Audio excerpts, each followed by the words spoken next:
Bem-vindos a mais um episódio do Irmãos Dias Podcast, recebendo aqui hoje o Elias Jabbour, ele que é comunista, e a gente vai falar bastante aqui sobre política, sobre China, que aliás é um país que eu quero conhecer, a China tá voando, né? A gente vai falar bastante também sobre toda a repercussão que tá acontecendo no Brasil, né? Enfim, nós tivemos no dia 7 de setembro várias manifestações, e a gente vai falar tudo com o Elias aqui. Mas antes de mais nada, vamos falar do nosso parceiro do site Investidor 10, que é o melhor site para você fazer as suas pesquisas de ações, fundos imobiliários, ativos no exterior. Então, se você está começando a investir ou se você, quer começar a investir, o site Investidor 10, que é gratuito, vai te ajudar muito. É um site que está toda semana trazendo atualizações. Você pode consolidar sua carteira de investimentos lá, tudo de forma gratuita. Então, se você, por exemplo, quer saber informações da ação da Petrobras, coloca lá que ele vai te dar todas as informações, né? Quando vai pagar dividendos, calendário de dividendos, os indicadores fundamentalistas, as últimas notícias da empresa,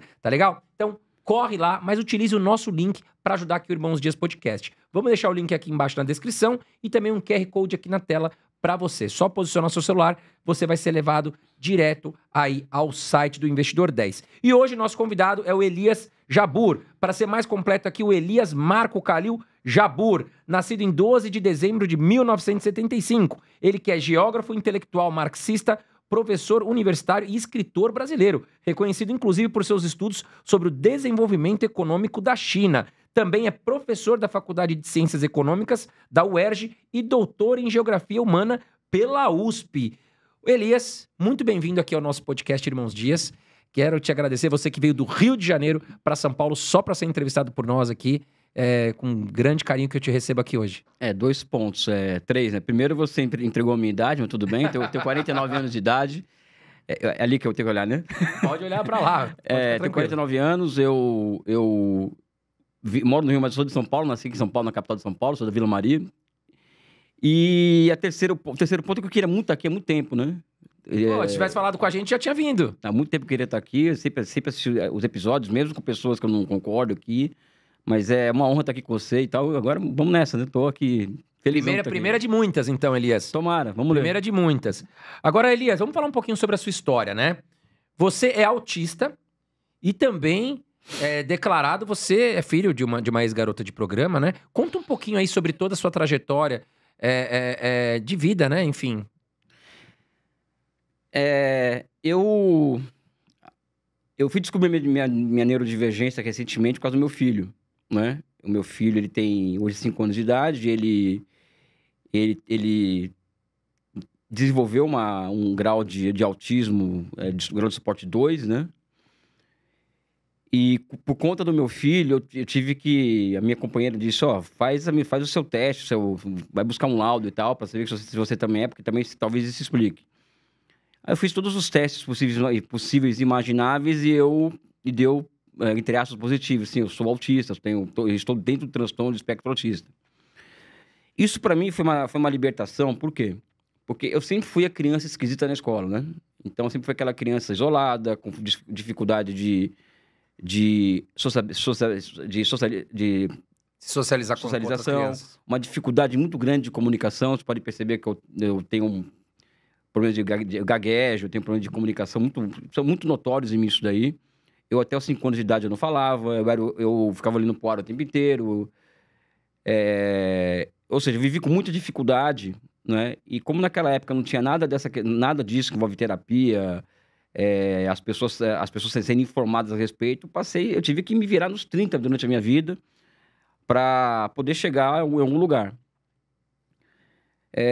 Por mais que eu tenha um nome estrangeiro, eu seja para os padrões brasileiros, não que eu me considere branco e tal, minha infância foi muito difícil, tive uma infância muito difícil. O meu pai é um libanês, veio do Líbano, um aventureiro completo, até eu classifico como trambiqueiro, né? Conheceu minha mãe talvez uma boate, na década de 60 em São Paulo, e meu pai, ele morre no dia do meu aniversário de 11 anos de idade, né? É uma história que eu já contei em outros lugares. Eu estava na escola, aqui na Vila Maria. Falaram que bateram o carro na praça. Eu saí entre a escola e a praça, uns 200 metros. Cheguei lá, era meu pai dentro do carro. Meu Deus. Com os globos oculares para fora, aquela cena horrorosa. E ali meio que eu perdi a minha inocência, né? Com 11 anos de idade, eu perdi completamente a minha inocência. eu já não tinha tido infância, tanto é que eu fui ontem, pela primeira vez no circo na minha vida, fui com meu filho, inclusive, foi ontem que foi a primeira vez no circo. E a minha mãe, ela fomos segurando a onda durante 2 semanas, até que ela não teve jeito, né? Ela voltou pra prostituição. E eu cansei, até meus 17 anos de idade, eu entrei na USP com 17 anos, né? Eu até entrar na USP, eu convivia com o fato da minha mãe ser prostituta, ela fazia programas em casa, ela entrava e saía com gente dentro de casa e tal, eu dormia na sala, via todo aquele movimento. Eu com 12 anos de idade, já tinha muito claro, por exemplo, que eu ou entrava na USP e aprendia a falar inglês, ou ia ser engolido pela sociedade, porque não ia ter moleza na minha vida. Eu tinha muita clareza disso com 12 anos de idade. E minha mãe passou por essas dificuldades, assim. A gente chegou num ponto em casa, logo depois do meu pai morrer, não ter comida, dificuldade de comer proteína, não tinha um ovo, não tinha uma carne, assim, durante muito tempo, não foi, sabe? Eu nem coloco essas questões do autismo e do passado da minha mãe para me colocar num lugar de privilégio ou de me vitimizar. Muito pelo contrário. A primeira questão do autismo é conscientizar que, olha, demanda-se empatia por isso, é uma questão hoje que eu abraço. Eu convivo com as minhas dificuldades de socialização, convivo com as minhas dificuldades de comunicação. Eu tenho que dar o meu melhor para poder ser o melhor professor na universidade possível, ser o melhor amigo possível das pessoas. Eu tenho minhas dificuldades de empatia, enfim, essas coisas do espectro, né? E da minha mãe, assim, que eu tenho a dizer que tem um baita orgulho da minha mãe, assim. Hoje eu não tenho nenhuma dificuldade em falar sobre isso, eu já tive muita dificuldade antes, hoje não tenho nenhuma. Eu passei, assim, na escola, André, assim, sofri muito bullying na escola, porque, imagina, né? Hoje passar por uma situação dessa já é constrangedor para muita gente, em uma cidade altamente conservadora. E a Vila Maria, por exemplo, é o bairro de São Paulo onde a direita tem mais votos. São Paulo e Vila Maria. Eu cresci nesse bairro, inclusive, né? Então, conservadorismo muito alto. Uhum. Então, eu ia para a escola, as pessoas, eu era motivo de bullying por ser o estranhão da escola, ao mesmo tempo que tinha mãe prostituta, e todo mundo sabia que minha mãe era prostituta. Porque minha mãe também fazia ponto no Engabaú, né? Então, as pessoas passavam pelo Vale do Engabaú e via minha mãe ali, e de noite ela ia para casa e continuava fazendo programa. Então, hoje eu tenho muito orgulho da minha trajetória, eu não tenho nenhum problema em falar isso, muito orgulho de chegar, de alcançar algumas coisas que eu alcancei na minha vida, né? Então, é isso, assim, essa questão do autismo é uma questão que eu já disse que eu abraço, e é isso, tem que tocar a vida, né? Mas eu superei, assim, muita coisa, assim, de vencer na vida nessa condição não é muito fácil, né? Mas eu contei com a ajuda de muita gente, eu sou um cara de muita sorte na vida, inclusive, né? A gente acha que todo ser humano precisa de um pouco de sorte, pelo menos, né, Elias? E a sua mãe é falecida ou é viva? A minha mãe morreu em 1999, ela teve um aneurisma cerebral. Ela já era casada já estava com um companheiro dela já. Eu não tive a chance, na época, de agradecer a minha mãe por tudo que ela fez por mim, né? Então, toda vez que eu falo dela, ou me dirijo sobre ela para alguém, é uma forma que eu tenho, apesar de não acreditar em vida após a morte, não acreditar em nada disso, é uma forma que eu tenho de expressar o orgulho que eu tenho da minha mãe, o carinho que eu tenho por ela, a gratidão que eu tenho por ela, sabe? Você tem irmãos também, Elias, ou não? Eu tenho minha irmã que mora aqui em São Paulo, né? E uma irmã que nasceu em São Paulo, tá no Tocantins, que, aliás, eu descobri que era minha irmã por conta do podcast que eu fui no Chico Pinheiro, no programa do Chico Pinheiro, em que eu falei essa história. E eu descobri que aí uma pessoa viu esse programa, conta essa mesma história, e falou para ela, né?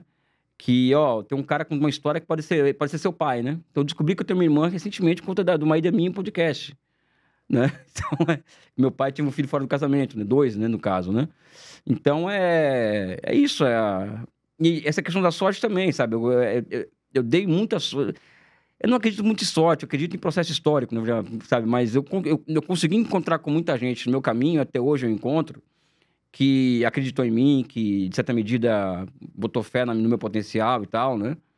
Pô, Elias, e você, super formado, com conteúdo fantástico aqui, nas redes sociais, uma pessoa super conceituada também, e morou na China, inclusive a gente estava aqui antes de começar o podcast, você me confidenciou, morou quase 2 anos. O que te levou a morar na China, Elias? Não, recentemente eu fui morar na China por conta do convite da presidenta Dilma Rousseff para ser advisor em português, como que é? Ser consultor sênior do banco, né? Ah, sim, do BRICS. Do Banco dos BRICS. Então, fiquei 1 ano e 7 meses com ela na China, ao lado da presidenta. Mas eu frequento a China desde 2004. Eu estudo a China há 30 anos, que eu estudo a China. E a primeira vez que fui à China foi em 2004. Em 2004, eu andei a China inteira de mochila nas costas para fazer minha pesquisa do mestrado. Voltei outras vezes entre 2004 e 2009. Em 2009, eu faço a parte prática do meu doutorado lá também, andando o país inteiro. Ou seja, eu sou mochileiro Que profissional, legal. né? E você pegou a fase que a China realmente cresceu absurdo, Eu né? posso dizer que eu sou uma das únicas pessoas, assim... Únicas não, né? Mas que viu aquilo, assim... virar o que virou hoje, mas eu vi... Bom, por exemplo, eu fui de Pequim a Xangai em um ônibus, em um trem que demorou 14 horas para chegar em Xangai. Nossa. De Pequim para Xangai. Hoje demora faz o quê? 5? 4 4 horas. 4 horas. Eu fiz toda a China, ou seja, o país inteiro, que é o país maior que o Brasil, de trem verde, que é um trem que chega ao máximo a 140 km por hora, de ônibus e de carona, ou seja, eu fiz isso a China inteira, conheci todas as províncias, capitais de províncias, né? E eu pude fazer agora e fazendo isso com trens de alta velocidade. Exato. Trem bala, né? É o trem bala. Então é uma outra sensação, né? E o fato de o que a China se transformou, né? Mas o que você acha, Elias, que fez com que a China realmente virasse essa potência? Porque, vamos falar, a China cresceu nesse patamar de 20 anos pra cá? Vamos falar assim? Olha, é bom a gente trazer informação para as pessoas, porque a China não é um milagre recente. Primeiro que eu não acredito em milagre, né? Porque milagre, quando você chama algo de milagre, é porque não existem teorias na praça capazes de explicar aquele fenômeno. Mas então, existe uma teoria para entender a China. Que, aliás, é algo que eu tenho me concentrado desde que eu comecei a estudar a China, é construir uma teoria para entender a China. Porque nenhuma teoria que estava na praça me convencia me convencia das razões da China chegar onde chegou. A China, ela faz... Primeiro, que o marco fundamental da transformação da China no que ela é hoje é a Revolução de 49. A Revolução liderada por Mao Tse-tung, que levou o Partido Comunista ao poder em 49. Ali a China, ao contrário dos seus vizinhos asiáticos, como a Coreia do Sul, Japão, a província de Taiwan e Hong Kong, ela pôde manejar os seus esquemas de desenvolvimento e inserção internacional a partir dos seus próprios interesses, sem mediação de ninguém. Ao contrário do Japão e a Coreia do Sul, que são países ocupados pelos Estados Unidos. Uhum. A China não. A China, ela lança seu primeiro plano quinquenal em 52, né? E em 78 ela faz as suas reformas econômicas.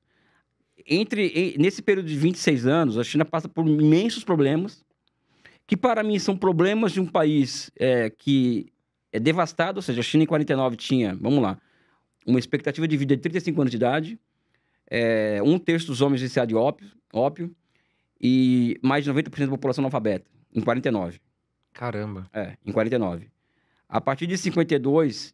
Muito sofrida por guerras, com o Japão, inclusive. Não, né? o Japão é um país destruído completamente. Sim. Teve uma ocupação japonesa e depois a Guerra Civil. Sim.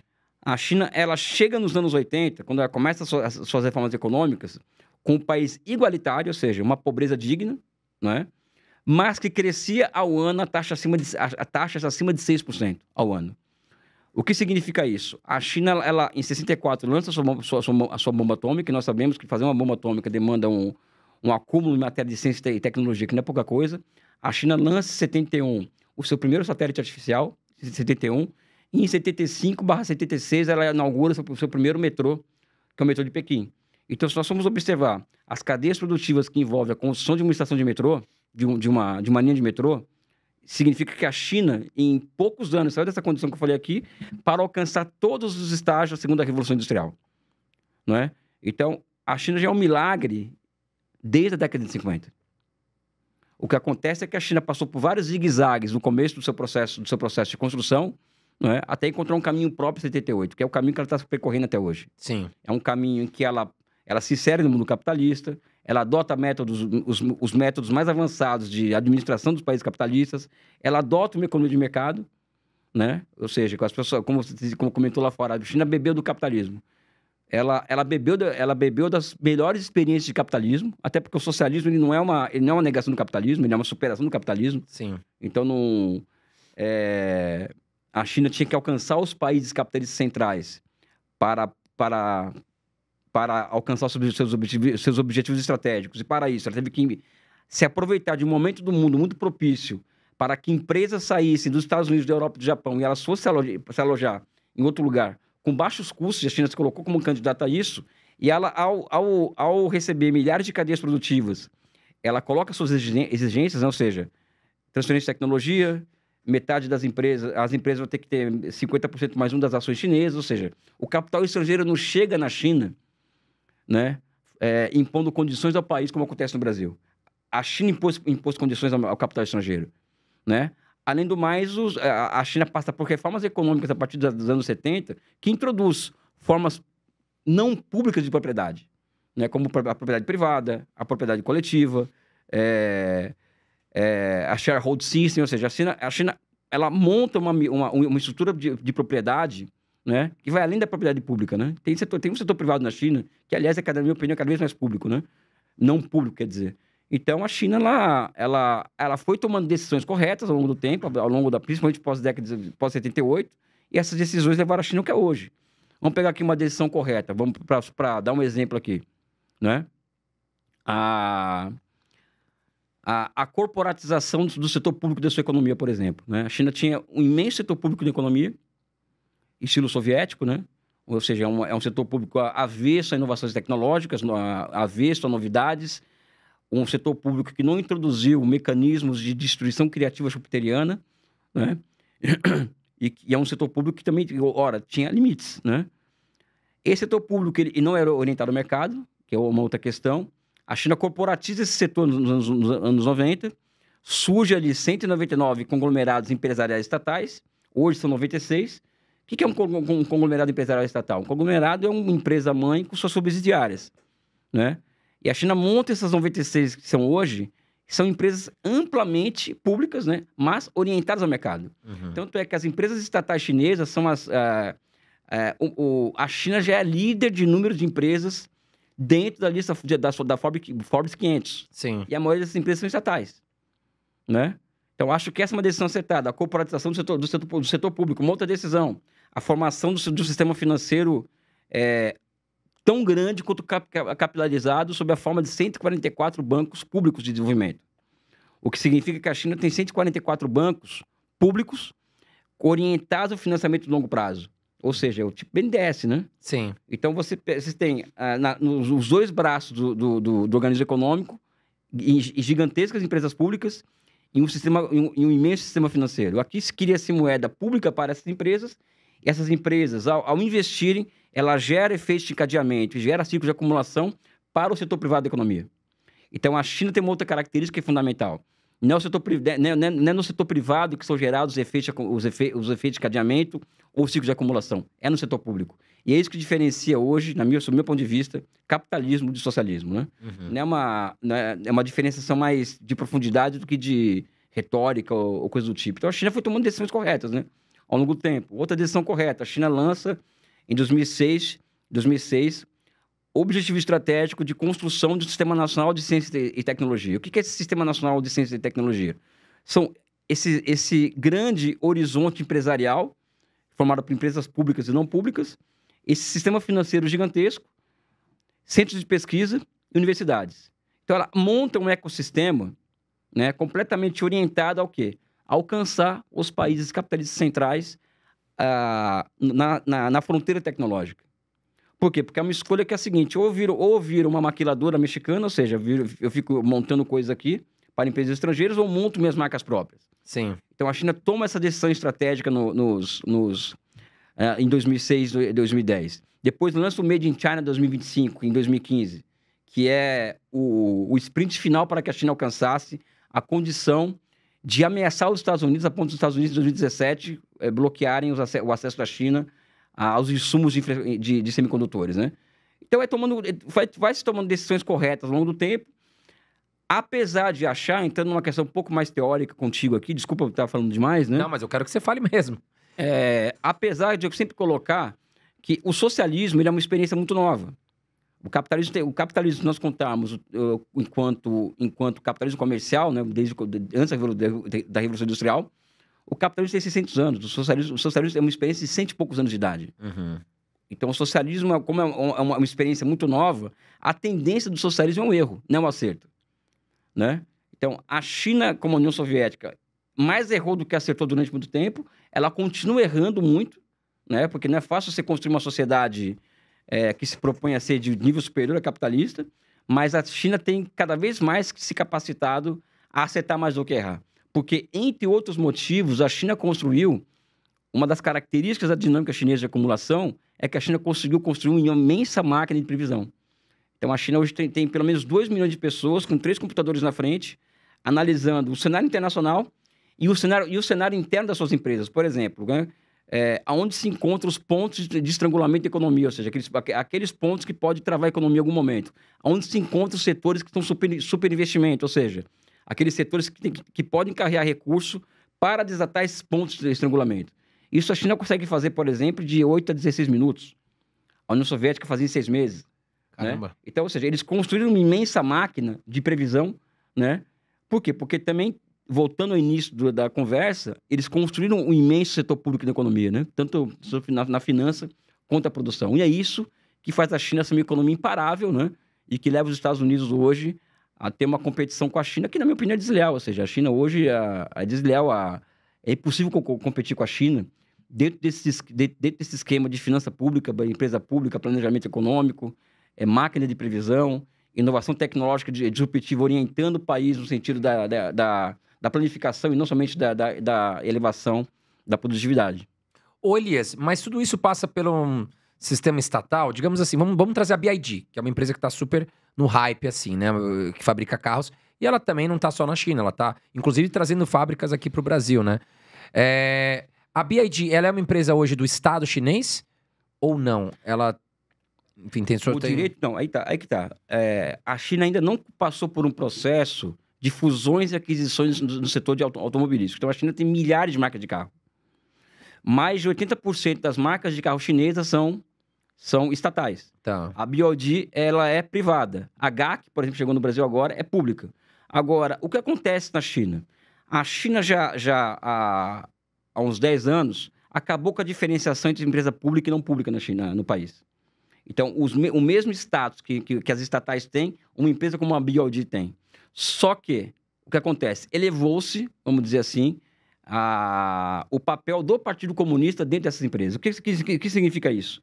Qualquer empresa hoje, com mais, nem todas, tá? Com mais de 100 funcionários, é obrigada a ter uma célula do Partido Comunista ali dentro. Tá. E mais do que isso, as decisões de investimento do partido, na empresa dependem do ok do chefe da célula do Partido Comunista. O que significa isso? Na década de 80 e 90, na China, ela ascendeu muito rapidamente a figura do CEO, né? Como é hoje no mundo capitalista, o papel do CEO. Esse papel hoje tem sido cada vez menor e o papel do secretário do Partido Comunista dentro de uma empresa privada é cada vez maior. Por quê? Porque garante com que aquela empresa ela siga as orientações gerais, as orientações que vão ao encontro da estratégia nacional do país.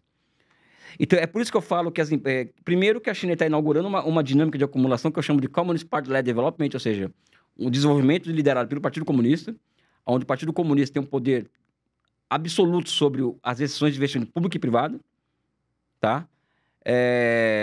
Tendo em vista o acirramento da conjuntura internacional e o país não ter o direito, nesse momento, diante de um seco que ela está sofrendo, de despender energia com empresas Big Tech que vai fazer joguinho. Uhum. Ou seja, as Big Techs elas têm que estar orientadas a quê? A seguir as orientações estratégicas do país. Eu acho que esse que é o ponto, né? Tanto é que a Golden Share das Big Techs na China são do Partido Comunista. E, por exemplo, a BYD vai ter uma fábrica no Brasil. Vai ter que ter uma célula do Partido Comunista aqui também? Não. Aqui é outra coisa. Aqui o CEO vai tomar as decisões próprias. A questão Mas isso não vai contra o que o partido estatal da China quer por exemplo, porque quando ela vem pro Brasil, ela vai, querendo ou não, ela vai estar com a tecnologia dela em outro país, né? Até onde eu entendo, a China, ela queria concentrar mais a tecnologia dela dentro da China. Não, a questão do seguinte, aí envolve uma outra discussão. Primeiro que uma das características do socialismo hoje, por isso que eu sou uma figura não ortodoxa, né? É que o socialismo ele cresce e que como uma rosa que vai criar espinhos, né? Então, nunca na cabeça do Karl Marx, por exemplo, iria se imaginar que o socialismo iria acontecer em países pobres, em países muito pobres. Uhum. Para o Marx aconteceria na Alemanha, no Japão, na Inglaterra ou na Alemanha, quer dizer, porque o socialismo ele se apreende do ponto mais alto do capitalismo, que é o nível de desenvolvimento das forças produtivas, ou seja, maquinário, etc, etc. Então, o socialismo ele é concebido para ser uma sociedade que supera o capitalismo, só que acontece em países pobres, né? E países pobres sob seco de países assim do capitalismo internacional. A Rússia faz uma revolução em 17, em 18, 14 potências estrangeiras invadem a Rússia, né? Então a Rússia teve que se militarizar muito rapidamente, né? A China ela faz uma revolução em 49 e logo em seguida tem a Guerra da Coreia, que ameaça ela diretamente, com o general MacArthur ameaçando jogar bombas nucleares na China. Então o socialismo ele nasce precocemente militarizado, né? Ao mesmo tempo em que ele, como está em um mundo completamente, um mundo capitalista, em um mundo em que precisa sobreviver, ele teve que adentrar no mercado mundial capitalista e também exportar capitais, ou seja, é competir internacionalmente. Sim. Então, não vai contra, por exemplo, a China ser um país que exporta capitais, um país que compete com as potências capitalistas, né? Não vai contra as orientações do partido. Aí entra o elemento que eu acho que é fundamental na conversa, do seguinte: os países capitalistas centrais, eles são, vamos dizer assim, eles chutam a escada, né? Então, por exemplo, Estados Unidos, Alemanha, aquele debate com a Renata Barreto, né? Japão, Alemanha, Inglaterra, todo o capitalismo que existe, que deu certo, só aconteceu porque teve amplo apoio estatal. Não existe essa coisa de separação de Estado e mercado, e separação de Estado e setor privado. Isso não existe na história do capitalismo. Nenhum capitalismo puramente liberal existiu no mundo sem Estado. O capitalismo ele é de Estado, ele é uma criação estatal. A China vai concorrer no mundo inteiro, não é? Pelo mercado mundial, o mercado mundial, ela vai concorrer por esse mercado mundial até para ela sobreviver. E contra capitalismos altamente protegidos por estados nacionais, né? Por exemplo, se nós formos tentar comprar a Amazon, por exemplo, os americanos vão deixar, né? A Inglaterra é um país altamente protegido. Ou seja, o capitalismo é uma criação estatal. E ele sobrevive à base de insumos estatais, né? Sim. Financiamento, compras governamentais. Claro. Então, a China está nesse mundo todo aí fazendo isso. Agora, o ponto que eu estava... o capitalismo, por exemplo, ele não é muito simpático à transferência de tecnologia para os países centrais, para os países periféricos. Ele literalmente chuta a escada. E chutar a escada significa o quê? O capitalismo ele se desenvolve com apoio estatal, um apoio absurdamente estatal, ou seja, o capitalismo ele é uma criação estatal, né? A moeda é uma criação estatal, as instituições de mercado são criações estatais, e o capitalismo precisa de Estado. Não tem essa história de o livre mercado, livre concorrência, imposto é roubo. Isso é retórica de escola de econocoach, vamos dizer assim. O mundo real é que o capitalismo precisa de um mundo de Estado. E esses países, eles mantêm uma relação com a periferia que leva a uma lei de deterioração dos termos de troca. Por quê? Porque não existe transferência de tecnologia para cá. A China, ela abre a possibilidade de ser um polo que não somente antagoniza com o polo capitalista central, os Estados Unidos, mas também abre possibilidade para que os países periféricos, ao lidar com ela, como o Brasil, os africanos, etc., possa impor aos chineses contratos com empresas chinesas em que se prevê transferência de tecnologia para cá. Uhum. Né? O que acontece é que os países geralmente estão de olho no curto prazo, com a China, então quer vender soja, minério de ferro, quer montar carro aqui e não estão de olho nas possibilidades que a China pode entregar para nós. Por exemplo, na África hoje existe um movimento muito grande dos países obrigarem a China a instalarem não montadoras na China, nos seus países, mas instalarem fábricas onde se produz coisas nos países africanos. Isso demonstra o quê? Que é possível transferir tecnologia. Exemplo do Zimbábue, que eu sempre dou para as pessoas, porque é um exemplo que eu vi no Banco dos BRICS, né? Eu vi o presidente do Zimbábue falando isso, né? Que o Zimbábue é um dos países mais sancionados do mundo, um país que está fora do game, vende o almoço, vamos para a janta, mas decidiu que não ia permitir com que a China importasse o lítio in natura, ia ter que fazer uma fábrica lá. Foram anos de negociação até que a China abriu agora um grande corredor econômico industrial no Zimbábue para o quê? Para construir baterias no Zimbábue. Então, se os países conseguirem lidar bem com a China, ou seja, lidar bem saber operar com os chineses, é possível sim uma relação mais equitativa entre nós e eles, né? Agora, se fazer como o Brasil faz, se contentar em vender soja, minério de ferro, a relação vai ser desigual. E a gente tem agora os Estados Unidos também tentando boicotar os países que estão fazendo relação com a China. Agora, o Elias, mas de tudo que a gente vem falando, né? A China, pelo que eu entendo, ela bebeu do capitalismo, claro, né? Pra avançar como ela avançou. Mas bom, nós temos lá um partido comunista. A China, ela se considera um país comunista? Socialista. Socialista, no caso, A né? Constituição da China é muito claro que eles colocam isso como um país socialista, né? Um Estado socialista. É que eles se denominam o Estado como um partido comunista, né? Não. Mas eles se declaram como socialista. É um Estado socialista, né? Com um poder político hegemonizado pelo Partido Comunista, o que significa? Que existe o Partido Comunista, chega ao poder em 49, uma frente ampla, vamos dizer assim, que é o Partido Comunista mais 8 partidos não comunistas. Né? Esses 8 partidos não comunistas continuam existindo na China, e o Partido Comunista ele é o partido hegemônico do país, ao lado do seu exército, que é o Exército de Libertação Popular. O exército chinês é do Partido Comunista, não do Estado. Né?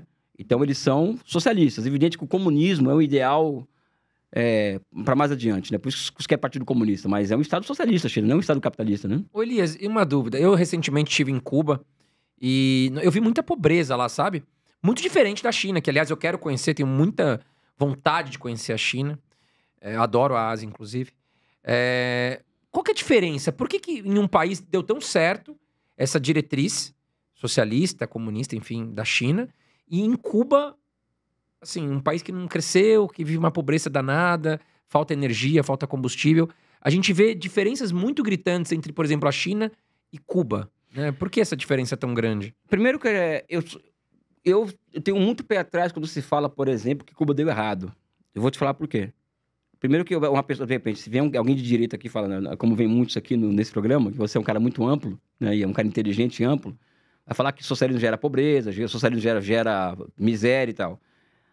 Mas é muito fácil analisar o socialismo de um lado, mas não as condições que esse socialismo implanta. O que gera, por exemplo, antes de entrar na resposta aqui, Cuba, com todos os problemas que Cuba tem, Cuba ainda tem os melhores indicadores sociais da América Latina. A saúde, a educação, analfabetismo, mortalidade infantil, todos. Cuba, com todos os problemas que ela tem, ela foi capaz de construir 4 vacinas contra o Covid. Cuba. Ou seja, Cuba é uma potência... Eles utilizaram essas vacinas? Utilizaram. Cuba é uma potência biotecnológica. Agora, vamos lá. O que gera a pobreza de Cuba, o que gera a miséria que está crescendo, o que gera o descontentamento, tudo isso não é o socialismo. São as condições que o socialismo cubano está tendo que enfrentar para existir. Principalmente o bloqueio norte-americano. Uhum. Hoje Cuba tem mais de 2.000 sanções contra ela e mais de 500 medidas coercitivas econômicas contra ela. O que significa isso? Cuba não pode comercializar com nenhum país, com poucos países do mundo. Ela, para importar, ela importa mais caro do que a média, porque ela está fora do mercado mundial, e ela exporta mais barato. As empresas que negociam com Cuba são punidas pelos Estados Unidos, e Cuba não pode usar o sistema SWIFT, que é o sistema de compensação financeira internacional. Né? Então, o bloqueio dos americanos a Cuba é incontornável, não tem como explicar. E China não é bloqueada como Cuba. Né? O Vietnã não é bloqueado como Cuba. Uhum. O que isso quer dizer?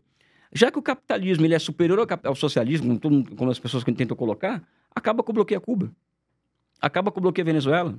Deixa competir livremente. Deixa Cuba entrar no mercado mundial.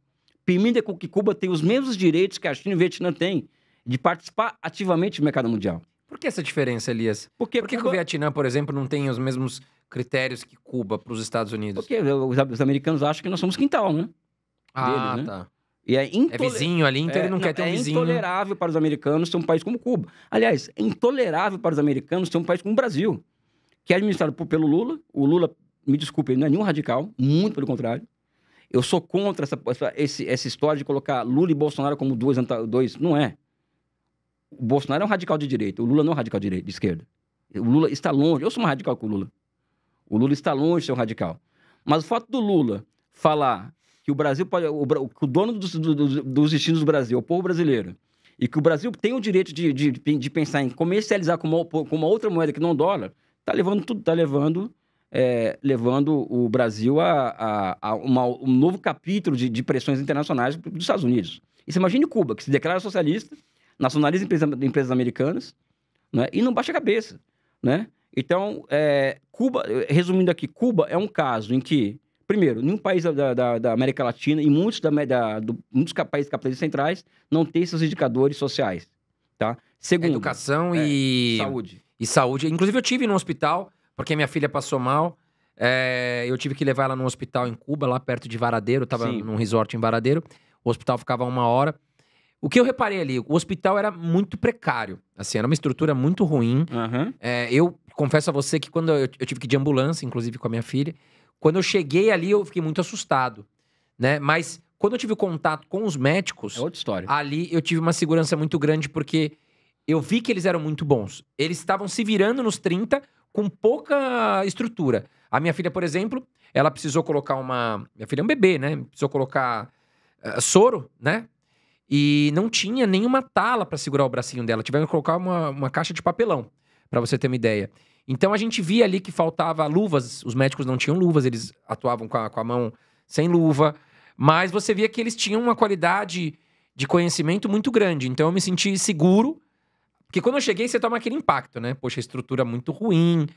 Poxa, a pessoa que tava limpando o hospital, pra você ter ideia, ela passava com um balde de água e jogava assim, cara, e passava água pelo teu pé ali e ela ia varrendo. Então, assim, é muito diferente. Mas os médicos foram excelentes. Pra você ter ideia, a alta, que minha filha teve a alta, né? A alta médica. A médica, cara, escreveu à mão. Não tinha um computador. Ela escreveu à mão um textão com a alta do hospital. Então, assim, mas foi de um atendimento muito bom, né? Em relação ao conhecimento, à teoria. Mas faltava muita Não, mas capacidade de estrutura. Aí que tá a questão. Cuba não pode importar penicilina. Cuba não pode importar aparelho médico. Cuba não pode importar... A Philips, por exemplo, ela tem um parafuso especial para mobiliário hospitalar. Não pode importar. Ou seja... Agora, Williams, me tira uma dúvida. Inclusive, lá em Cuba, eu vi muito russo. Meu, como eu vi russo lá, né?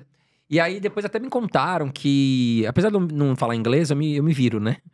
Enfim, me falaram que até tinha um cartão, que a Rússia fazia um cartão de turismo para os russos poderem passar férias lá em Cuba e tal. Mas por que a China, por exemplo, que é um país super rico, a Rússia, não dão auxílio para Cuba? Por serem, teoricamente, próximo. comunistas, próximos. Não, a Rússia não é comunista, mas tem uma amizade longa com Cuba e tal, mas... Primeiro que já auxiliam, né? Ou seja, a China, por exemplo, tá agora reconstruindo todo o setor elétrico cubano, por exemplo. Está reconstruindo os chineses, né? Os russos e a China também dá crédito aos cubanos, assim, para pagar quando der, sabe? Agora, o chinês tem uma visão muito clara em relação a essas coisas. Ou seja, eu acho que os problemas de Cuba é um problema de Cuba. Eles não querem se envolver, né? O que eles podem fazer é fazer esse tipo de auxílio, ajudar dentro dos limites da própria China, não é limite econômico, mas os limites do bloqueio que Cuba sofre, né? E continuar denunciando o bloqueio, que eu acho que é criminoso, né? Que Cuba sofre na ONU, vamos dizer assim. Então, a explicação para o fracasso, entre aspas, do socialismo cubano não é o socialismo, e sim as medidas coercitivas que os Estados Unidos impõem àquele país. Volto a colocar aqui, André. Eu desafio qualquer pessoa a me responder isso. Deixe Cuba viver sem bloqueio. Deixe a Venezuela viver sem bloqueio. Deixe qualquer experiência orientada ao socialismo viver sem bloqueio.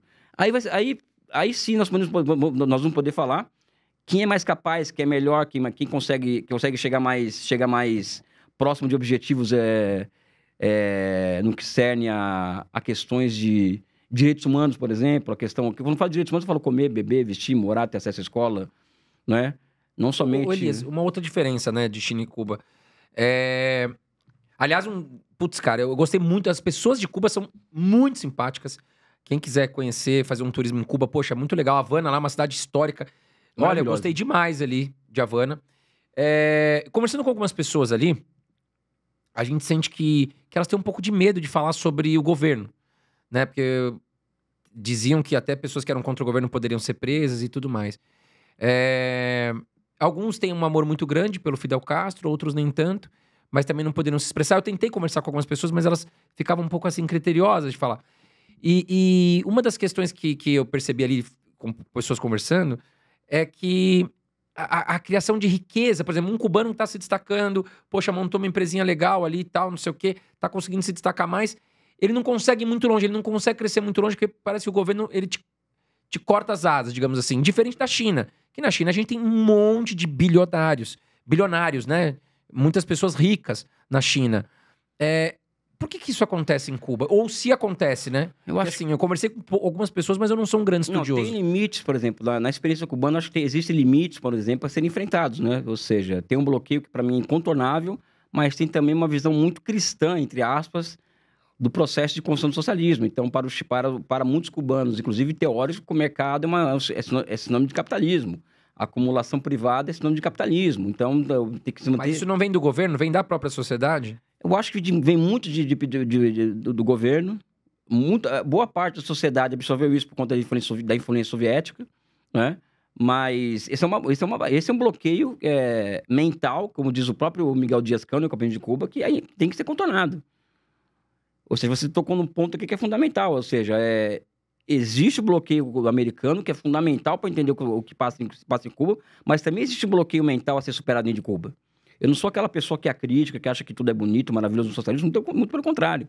Eu acho que existem problemas em Cuba. Um deles é o bloqueio mental, né? Enquanto os chineses buscam a verdade nos fatos, ou seja, que olha, o que se é capitalismo, mas se servir ao Estado socialista, tudo bem, Cuba tem esse problema de concepção de socialismo que Tá mais engessado, Cuba, digamos Exatamente. assim? Eu até vou te contar uma outra história. Eu tava fazendo um passeio num dos carros abertos lá, que são aqueles carros antigos, que é fantástico o passeio, inclusive. Pô, o motorista, cara, super legal e tal. E aí eu percebi que ele falava um pouco da história, um pouco de Fidel e tal. E uma hora ele parou de falar, sabe, Elias? Aí eu falei, putz, não entendi, né? Mas ele ficou quieto, ele ficou mudo. Aí depois que passou um minuto, assim, a gente tava andando no carro, ele falou, putz, agora eu posso voltar a falar. E aí ele falou que é o seguinte, que a polícia lá em Cuba, muitos deles, eles andam como civis, não andam fardados, né? E que ao nosso lado tinha uma pessoa que ele sabia que era da polícia, de alto cargo, ele quis dizer. E que estava de ouvidos para ver o que ele estava falando para nós, que éramos turistas, claramente. Ou quem olhava pra gente sabia que a gente era turista, fazendo um passeio. E que ele tinha que tomar cuidado com o que ele ia falar. E aí aquilo me preocupou um pouco, por não ser um país assim que tem uma certa liberdade de expressão, sabe? Ouvindo por ele, né? Porque outras pessoas elogiaram. Tem pessoas lá que são muito fãs do Fidel. Mas é um pouco dividido ali, pelo que eu senti, sabe? Eu acho que em relação ao Fidel não tem divisão nenhuma. Acho que a ampla maioria gosta do Fidel. Até porque Cuba, ela entrou é um país... Se transformou em um país independente, com todos os custos anexos, graças à Revolução liderada por Fidel. O que acontece é que o próprio bloqueio, o cerco, também leva ao engessamento mental. Essa coisa do bloqueio mental que eu estou colocando aqui. E também a necessidade de construir, não estou falando que é certo ou errado, um Estado policial. Por quê? Porque a possibilidade dos americanos tomarem de assalto aquele país de dentro para fora é muito grande. Não é? Aí eu coloco uma outra questão aqui. Não é?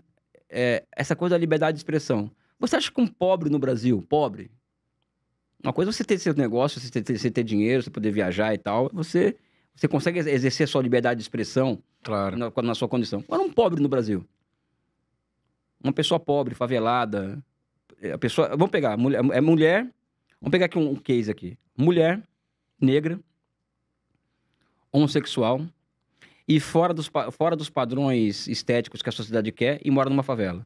Qual que é a chance de uma pessoa dessa... Primeiro, qual que é a liberdade de expressão dessa mulher? E qual que é a chance dessa pessoa dar certo num país como o Brasil? Ah, bem mais difícil. Mas acho que não só no Brasil, né, Elias? Acho que Não, no mundo, né? é por isso que eu acredito, quando a gente fala do caso da questão da liberdade... Essa questão do negro, assim, eu acho que Estados Unidos também é muito pesado, né? Mas acho que é mundial, né? É por isso que eu falo que essa questão da liberdade nos países socialistas, como o pessoal gosta de falar tanto, vamos aplicar isso no Brasil. Vamos aplicar isso nos Estados Unidos mesmo, ou seja, como que é isso, essa liberdade mesmo, né? Sabe, até que ponto que existe uma real liberdade de expressão? Quando, na verdade, mesmo na universidade, no Brasil, a depender da fé que você professe, de direita ou de esquerda, você é cancelado. Né? Então, acho que é bom nós observarmos, por exemplo, situar historicamente o contexto da ditadura cubana, tá? Assim como nós temos que situar historicamente o contexto da democracia norte-americana, democracia entre aspas, né? Uhum. Sabe? Então, eu acredito que a resposta está na história, ou seja, um país sob cerco. Um país em que o Fidel passou por mais de 600 atentados contra a vida dele. Como que é isso? Você vai manter... É possível ter liberdade em um país desse? É possível ter liberdade em um país sob cerco? Porque o Hegel, que é um filósofo alemão, diz muito claramente que democracia também é uma questão geopolítica. E um país que é cercado militarmente, cercado economicamente, não tem como se desenvolver democraticamente. Porque o externo condiciona o interno, entendeu? Sim. Então não existe resposta fácil para as coisas. Eu volto a repetir aqui. Uma coisa é econocoach da resposta fácil, é o tal do professor Rock vir aqui, me desculpa, né? Falar aquele monte de groselha que ele fala. Seria uma base intelectual teórica e dar uma explicação fácil. Ou seja, isso é fácil. Agora, ir na história para entender por que as coisas são como elas são, que é mais difícil. Demanda colocar a bunda na cadeira, demanda estudar. E demanda, inclusive, no meu fato de eu sou marxista declarado, a chegar a conclusões que eu não queria chegar. Uhum. De que o socialismo falha, o socialismo erra, o capitalismo foi mais competente do que o socialismo em muitas áreas. Eu tenho que só assumir isso daí. Senão eu vou estar sendo honesto intelectualmente, não vou estar sendo honesto cientificamente. Sabe? Enfim, eu falei do professor Rock porque eu vi um episódio dele aqui no seu canal, por exemplo. Sim. Ele falou sobre a opinião do Jones Manuel. Não, sobre a questão do comunismo. Não, a questão não é nada pessoal contra ele, não, sabe? A questão é que o Brasil, nos últimos 10 anos, você pega por caso... Ah, não, ele falou sobre Israel, sim, o que acontece, né? Sim, que o Rock... Sim. Cara, primeiro, ele se auto-intitula professor, né? E sai falando por aí, nos vários podcasts, dando opiniões sobre tudo. O cara não tem um artigo publicado sobre nada. O cara não tem um livro publicado. E na academia, André, assim como no teu negócio, na academia você é levado a sério ou não, na academia, a partir do quê? A partir de artigos que vão ser os pares vão te julgar. Então você publica uma opinião, você fundamenta cientificamente, você vai entregar para a publicação e 3 ou 4 pares seus vão te julgar, né? Então, as pessoas não podem, elas não precisam parecer, na academia, elas não têm que parecer ser boas, não adianta parecer ser boa, ela tem que ser boa. Eu, por exemplo, eu tenho a minha trajetória, você pega o caso do Jones Manuel. O Jones Manuel já está começando uma trajetória intelectual. Ele começou como um cara de YouTube mesmo, e hoje ele constrói uma trajetória intelectual, que é promissora, inclusive, do meu ponto de vista. O meu caminho é outro. Eu sou uma figura que tem 6 livros publicados, vou publicar o 7º agora. Eu tenho 70 artigos científicos publicados dentro e fora do Brasil. Né? Eu tenho mais de 40 capítulos de livro publicados. Eu tenho entre aspas, uma obra para apresentar para a sociedade, e essa obra, ela traz substância para as minhas opiniões. Sim, claro. O cara como Rock não tem isso. E isso é produto do quê? É produto dessa vulgarização que a direita, a extrema-direita, promoveu nas redes sociais. Ou seja, a Renata Barreto virou intelectual da direita. Ela amada, todo mundo vê ela como uma referência. É a pessoa completamente desqualificada do ponto de vista intelectual. Aliás, você fez um debate com ela em algum podcast, faz o quê? Uns 2 ou 3 anos, né? 3 anos. E que parece que a coisa não ficou legal pra ela, né? Eu não lembro... qual foi o assunto do... O assunto, eu vou contar a história, né? Mas antes de contar a história, terminar isso. E o Rock, por exemplo, é um cara que ele nunca me apresentou uma qualificação dele. Ou seja, qual que é o paper que ele publicou? Qual que é o livro que ele publicou? Aí ele dá aquelas opiniões horrorosas sobre a Ucrânia, por exemplo, que não é uma opinião de direita. Porque tem opiniões que são diferentes das minhas. O Oliver Stunka, por exemplo, o cara que pensa diferente de mim, mas é um cara qualificado. E você percebe que as opiniões do Rock é completamente senso comum, assim, uma coisa que chega a ser chocante alguém se intitular professor e ter essa audiência toda, porque o cara é muito ruim. Qual a opinião, por exemplo, Elias, pra gente deixar os nossos telespectadores aqui mais por dentro? Por exemplo, você citou a Ucrânia, qual a opinião que você acredita que o Rock tenha que você diverge? O interesse da Rússia na Ucrânia é pela parte industrial da Ucrânia, que é onde estão os russos, né? Que os russos da Ucrânia passou a querer fazer parte da Ucrânia. Ele falou isso aqui. Como que a pessoa pode falar duas besteiras desse nível? Que o interesse da Rússia na Ucrânia são as partes industriais da Ucrânia, que é a parte leste do país, que é a parte russificada, e que ao longo do tempo os russos na Ucrânia querem passar a serem nacionalistas ucranianos, sendo que desde 2014 os russos na Ucrânia estão passando por um processo de limpeza étnica. Né? Ou seja, isso é claramente o pessoal desinformado, uma opinião dessa. O interesse da Rússia na Ucrânia é o quê? É uma zona tampão para sua segurança. É a linha vermelha para a sua segurança após a quebra do acordo entre Estados Unidos e Rússia, aliás, com a União Soviética, de cai o Muro de Berlim, mas a OTAN não vai se expandir até o leste. E a OTAN se expandiu até a Rússia, né? E a Rússia colocou uma linha vermelha para essa expansão. A linha vermelha é a Ucrânia. Não vem mexer com a Ucrânia, que aí o negócio vai pegar, né? Por quê? Porque a Rússia está completamente cercada. E a Ucrânia estava começando a ter laços com a OTAN, né? Exatamente. Então, o cara, fora as opiniões dele sobre a China são as piores possíveis. É uma opinião qualificada de direita, né? Uma opinião de senso comum, de quem lê Gazeta do Povo, de quem lê o Revista Oeste, ou seja, não tem condições. Eu acho que quando ele veio aqui, a questão do Jones Manuel foi em relação... Eu não lembro 100%, talvez eu seja melhor. Mas acredito eu que foi sobre o conflito de Israel, Sim, Irã e Palestina, né? Sobre a questão da Palestina, por exemplo, ele fala assim, as pessoas têm que ir atrás dos verdadeiros culpados pelo seu sofrimento. Eu não tô aqui para absolver Hamas, não tô aqui para isso. Tá? Não foi o Hamas, mas ele se esquece que o Hamas é uma criação de Israel para dividir a resistência palestina em 87, né? E se esquece que o Hamas só existe, ou a qualquer partido político palestino em armas, só existe porque existe uma ocupação lá, em 48, que é o início da Nakba palestina, ou seja, o chamado Holocausto palestino, em que centenas de milhares de palestinos foram expulsos das suas casas.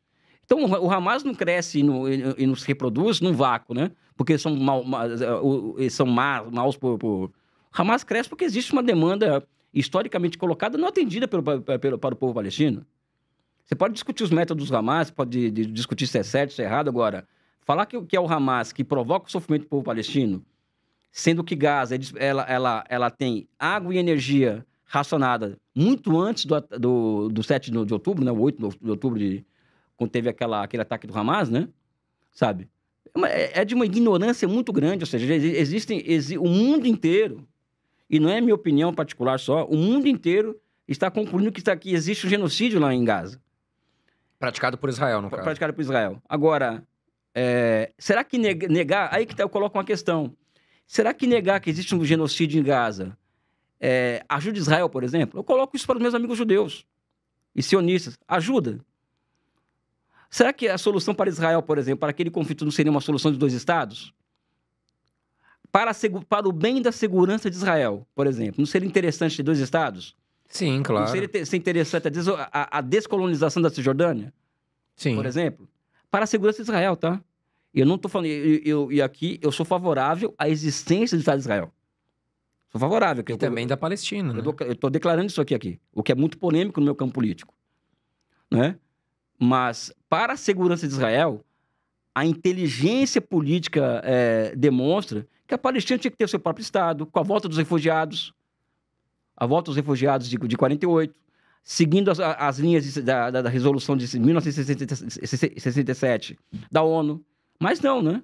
Ou seja, então eu acho que eles erram, os sionistas, os pró-Israel, e os judeus sionistas, que tem muito judeu que não concorda com aquilo, né? Erram em negar o genocídio e erram em negar a Palestina o direito a ter um Estado, né? Esse que é o X da questão. Ô Elias, e o Hamas você considera como um grupo terrorista ou mais como um partido político? Tem que ver o que é grupo terrorista, né? Pode ter várias gradações. Eu considero o Hamas um partido político em armas, que é a mesma, que aliás, antes que me acusem de antissemita aqui, é a mesma classificação que a ONU entrega para o Hamas. O Hamas não é visto como um grupo terrorista pela ONU. Uhum. Eu acho que é um partido político em armas. Agora, qual que é a questão aqui também? Se nós formos acusar o Hamas de ser uma organização terrorista a partir da conceituação de terrorismo, a gente vai ter que chegar à conclusão de que o Estado de Israel também é um Estado terrorista. Ambas as... Entendeu meu ponto aqui? Não tem como... Bom, eu particularmente não tenho como apoiar aquele ato de violência dos homens armados entrando naquela festa, matando pessoas, sequestrando pessoas. Mas aí eu entendo o seu lado quando você fala que Israel... Eu não sou um grande estudioso, se eu te peço desculpa. Quando Israel também... imagens que eu tenho visto ali da Palestina é muito triste. De chega a se emocionar. De ver crianças pedindo comida. É terrível. Então, assim... Nós que não somos grandes estudiosos do conflito que tá ali, o que a gente olha e a gente pede é paz, né? Enfim. Vou te contar uma história. Entre a década de 20 e 30, surgiram guerrilhas naquela região ali da Palestina, cujo objetivo dessas guerrilhas eram a formação do Estado judeu, não é? Sendo que o maior líder dessas guerrilhas foi Ben-Gurion. Ben-Gurion, que foi um dos chefes, um dos maiores líderes da história de Israel. Alguém considera esses grupos terroristas? Eu creio que não. E por que o Hamas seria terrorista, então? Eu não estou advogando uma posição aqui, eu estou colocando questões para o público pensar. Então, a depender do que você acha que é terrorismo, você vai achar que o Estado de Israel também é terrorista. Existem elementos para falar isso. Tem elementos. Se está fazendo um ataque a civis e pessoas inocentes... Não estou dizendo aqui que o Estado de Israel é um Estado terrorista, pelo amor de Deus. Não quero aqui ser taxado de antissemita, com nada disso. Estou colocando como cientista questões... Existem atitudes que possam classificar. E vamos falar, por exemplo, que as guerrilhas comandadas por Ben-Gurion, por exemplo, que promoviam pogroms contra palestinos, também pode ser visto como terrorista, ou não. Então, eu vejo o Hamas, é minha opinião, como um partido político em armas. É diferente, tá? Um partido político em armas. Porque se o Hamas é um grupo terrorista, os Vietcongs, por exemplo, a mesma forma que tratam o Hamas hoje, sabe? A mesma forma que trata o Hamas hoje, o Hamas, sim, como o Ocidente trata o Hamas, é como tratava a Frente de Libertação Nacional da Argélia, é como tratava a Frente a Frente de Libertação da Palestina, do Vietnã. Todos os movimentos de libertação nacional foram taxados e foram vítimas de propaganda, da mesma forma que o Hamas é exposto hoje. Todos na história. É porque eu acho que ficou muito marcado, Elias, para o mundo, esse ataque que aconteceu, né? De sequestro de pessoas inocentes. Claro que a gente sabe que existe um marketing, a imprensa ela coloca como quer. Eu tenho certeza absoluta de que a Palestina está sofrendo muito. Os ataques de Israel não são concentrados só em elementos militares, mas vários civis estão sofrendo, não tenho a menor dúvida, o que eu acho péssimo também. Mas acho que ficou muito marcado essa questão de entrar numa festa, matar pessoas, sair atirando. Isso ficou muito marcado ali, né? Como um ato terrorista, que eu particularmente não apoio de forma alguma, mas também não apoio Israel atacar civis ou prédios, hospitais, escolas, né? Se quiser se concentrar, se concentra ali em atitudes militares ou... Se eles quisessem, eles estão querendo acabar com o Hamas. Esse é o objetivo deles. Já mataram mais de 60 mil pessoas, a maioria mulher e criança. O objetivo é acabar com o Hamas ou expulsar os palestinos de Gaza? Então, vamos pegar aqui vamos ser criterioso. O objetivo é acabar com o Hamas ou transformar Gaza no resort? Segundo o que eles noticiam, é acabar com o Hamas, né? Não, mas tudo bem, mas... E o Hamas, você não acaba com um grupo desse assim. Ah, não. É igual o Talibã no Afeganistão, né? Não, e tem Os Estados Unidos ficou anos e anos lá e não acabou com o Talibã. Eu sou um cara, eu particularmente, eu sou contra a violência. Não, eu também, total. Sabe? Agora, eu não vivo no mundo de Alice do País das Maravilhas, Pantera Cor-de-Rosa, aonde há opressão à resistência. Então, o contexto dos ataques de 8 de outubro, 7, não sei, também tem que ser observados enquanto dentro de parâmetros de processo histórico. O que acontece, por exemplo, na Palestina, na faixa de Gaza, na Cisjordânia, desde 1948? Eu não te confesso que eu não tenho conhecimento. Eu faço isso para o público. Pessoal, não estou advogando aqui nada. Eu quero que vocês, antes de terem uma opinião sobre algo, uma opinião sobre os ataques do Hamas, por exemplo, vamos buscar o contexto histórico daquela região. Vamos observar criticamente aquilo. Mas você não acha que eles deveriam, então, ter atacado bases militares de Israel, mas não pessoas civis numa festa, né? Porque... Cara, eu não aprovo esse tipo de ataque. Acho que não sei se foi... Nessa semana a gente teve um ataque no ônibus lá, parece que atiraram um monte de pessoas lá em Israel também, inocentes. O que eu quero te dizer, assim, né, na minha opinião pessoal, um ato não justifica o outro, sabe? Eu acho que, assim, se você quer resolver uma questão de território, se a gente tá falando de exército contra outro exército, base militar e tal, ok, mas não envolvendo civis, sabe? Pessoas inocentes que estão ali no meio, né? Isso a gente tem como um acordo, não tem, assim, eu não tô justificando isso, eu nunca vou justificar. Agora, o que eu peço para as pessoas é terem um juízo baseado na história daquilo ali. E as pessoas, e os povos, elas lutam com as armas que ela tem. A luta dos povos, seja palestino, árabe, chinês, é lutar com as armas que eles têm. Né? Ou seja, eu peço para as pessoas terem acesso ao dia a dia da faixa de Gaza e da Cisjordânia antes de outubro, muito antes. É muito sofrido ali. Não, né? Aquilo ali é um campo de concentração a céu aberto. a faixa de Gaza. É um campo de concentração a céu aberto. Tudo para entrar. A comida racionada, água racionada, eletricidade racionada. Ou seja, você vai esperar o quê? Em um lugar com essas características, que o quê? Que não haja uma reação como aquela, não aconteça uma merda daquela? Desculpa falar palavrão.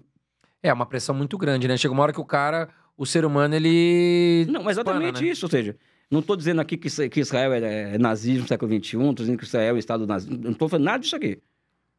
Não estou falando nada disso aqui. Antes que venham falar, o Elias, faça uma campanha... Não estou falando nada disso aqui.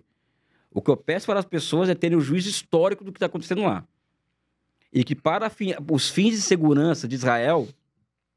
Que é fronteira ali, né? O Estado da Palestina é fundamental até para as necessidades de segurança de Israel.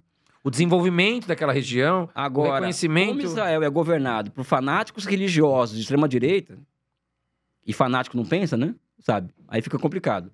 Em relação ao debate com a Renata Barreto, é isso? Isso. Ia te perguntar, o que mais te surpreendeu nesse debate, ô Elias, que viralizou, deu milhões e milhões de acessos. Deu quase 4 milhões. E a palavra do nosso gestor aqui foi, o Elias amassou a Renata. Enfim, fala um pouquinho sobre isso daí. Eu tô em casa um dia, eu já tinha ido no Vilela. Aliás, eu sou o primeiro comunista nesses podcasts mais conservadores como o seu. Depois vem o Jones, vem os outros que entraram nessa... E um dia recebi uma ligação do próprio Vilela perguntando se eu toparia um debate com a Renata Barreto, de capitalismo e socialismo. E na hora tive um spawn e topo, né? Que, aliás, é a última vez que faço na minha vida, né? Apesar do Rock não querer debater comigo nada, né? E nem Oliver Stunkel, não. Com a Renata Barreto, não... Aí o que acontece? Eu como uma pessoa que fui educado para ter hiperfoco, um autista, né? Eu fui estudar a Renata Barreto. O que ela pensa da vida? Então, eu fui atrás de um artigo...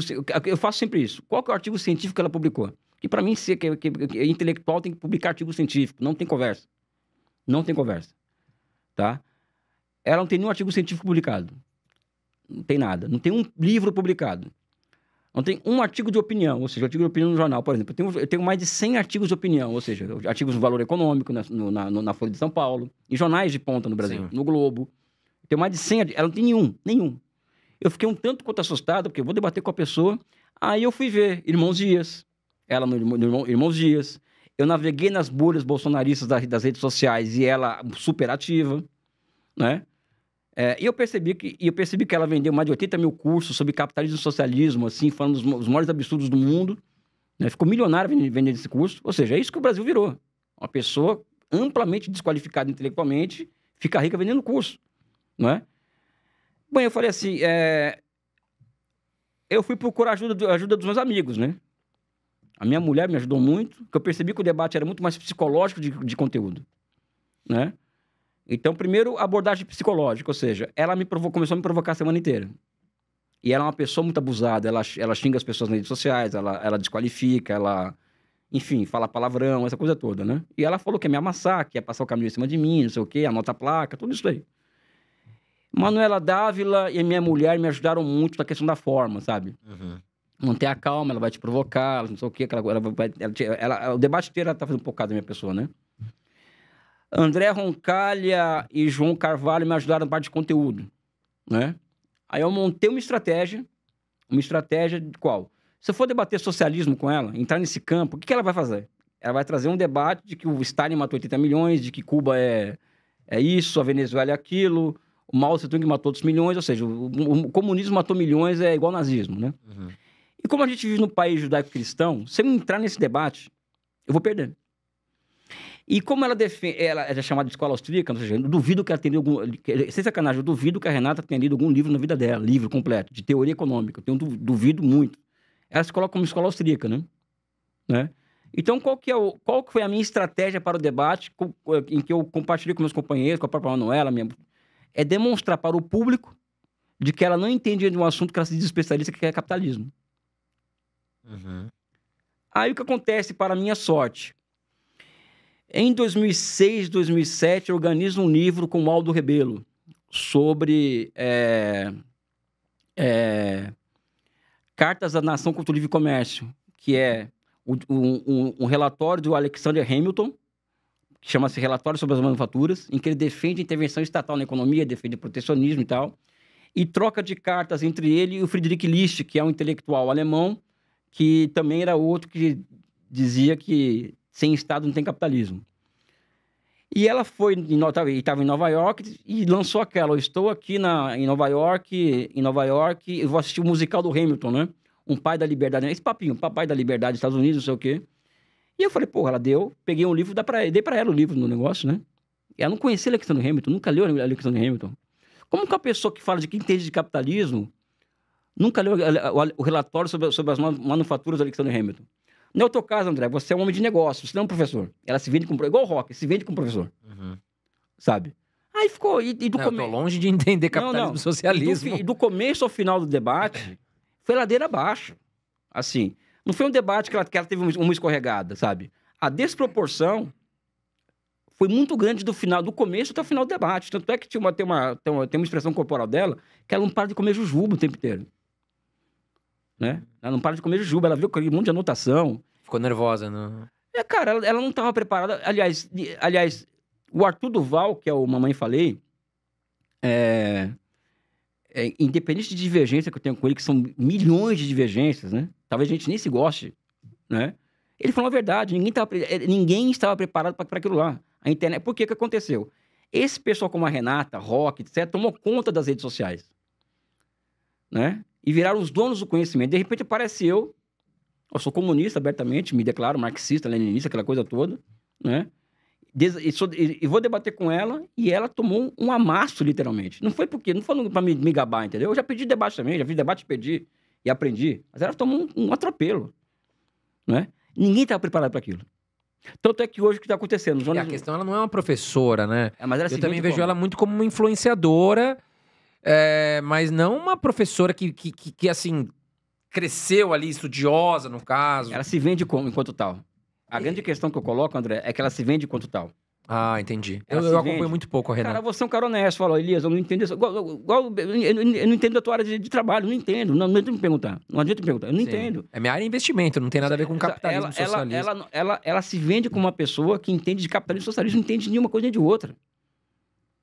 Né? Então, ficou muito... Tanto é que o que acontece com ela depois do debate? Ela perdeu mais de 200 mil seguidores em dois dias no Instagram. E para recuperar esses seguidores, ela se transforma em um intelectual de extrema-direita. De política, você fala. Ela teve que radicalizar politicamente para recuperar seguidores. E hoje ela tanto é que ela, certamente, por espalhar fake news como ela espalhava nas redes sociais, ela seria investigada, tá fugindo dos Estados Unidos. Mora hoje nos Estados Unidos, em Miami, eu acho, nos Estados Unidos, né? Nada contra quem mora em Miami, tudo bem, mas tá para lá, né? Então, acho que esse debate foi um turning point na internet, isso daí, porque nenhum intelectual, nenhum influência de direito foi desafiado e perdeu, foi feio. Aí você vê hoje o que o Jones Manuel tá fazendo fila, né? Ou seja, porque o pessoal que é despreparado mesmo, né? O Jones Manuel também, ele é um bom debatedor, né? Ele é um cara, o Jones é uma figura que conseguiu dominar os mecanismos de debate. Primeiro que ele estuda muito. Então, quando ele vai debater com alguém, ele estuda profundamente aquela pessoa, as contradições daquela pessoa, o Jones. E mais do que isso, ele é um cara que domina as técnicas de um debate. Sim. Ele não fica nervoso, ele fica tranquilo, ele não, sabe? O Jones é um cara muito duro de debater. Eu debati com ele recentemente, foi até um debate muito cordial, mas é um cara muito duro de debater. Quem for debater com ele vai ter que se preparar muito, porque a chance de tomar um cacete é muito grande. E é um cara gente boa também, é um cara legal. Sim, pô. Agora, voltando ao assunto da China, Elias, você acha que a China já ultrapassou os Estados Unidos em relação à economia, tecnologia? Poderio militar, acredito que não. Mas em relação à tecnologia, economia, e me corrija se eu estiver errado em relação ao poderio militar. O que você acha? Poderio militar em nível de terra, ou seja, em combate terrestre, tá ali, né? Do ponto de vista marítimo, não. Que o grande limite chinês é marítimo, né? Economia também não. A gente tem que ser honesto aqui. A China ainda está atrás dos Estados Unidos em alguns setores sensíveis, né? Como semicondutores, né? Etc. Anunciou-se que ela já passou os americanos em inteligência artificial, tá? Mas ainda a China não é um país que passou os Estados Unidos. Ou seja, a China ainda tem ainda, China hoje, cerca de 700 milhões de pessoas no campo ainda, não na cidade. né? Existe uma massa de pessoas que ainda vão ser incorporadas numa economia urbana, vamos dizer assim. Tem muita pobreza ainda na China, Pobreza tem. Elias? Não Porque tem- assim, eu acredito que resolveu muito, né, dos últimos anos pra cá. Não, a China, ela elimina a extrema pobreza em 2020 ou 2021. Elimina. O que significa isso? Não tem gente passando fome na China. Não tem ninguém que não se alimente 3 vezes por dia, né? É o país do mundo com o maior índice de pessoas com casa própria. Mais de 90% dos chineses têm casa própria, né? Mas é um país que tem pobreza. A China tem pobreza, isso aí ninguém... Não tem essa pobreza gritante como tem no Brasil, por exemplo. Não tem mendigo na rua, não tem cracudo, não tem drogas, não tem esses fenômenos. Por exemplo, dou sempre esse exemplo, né?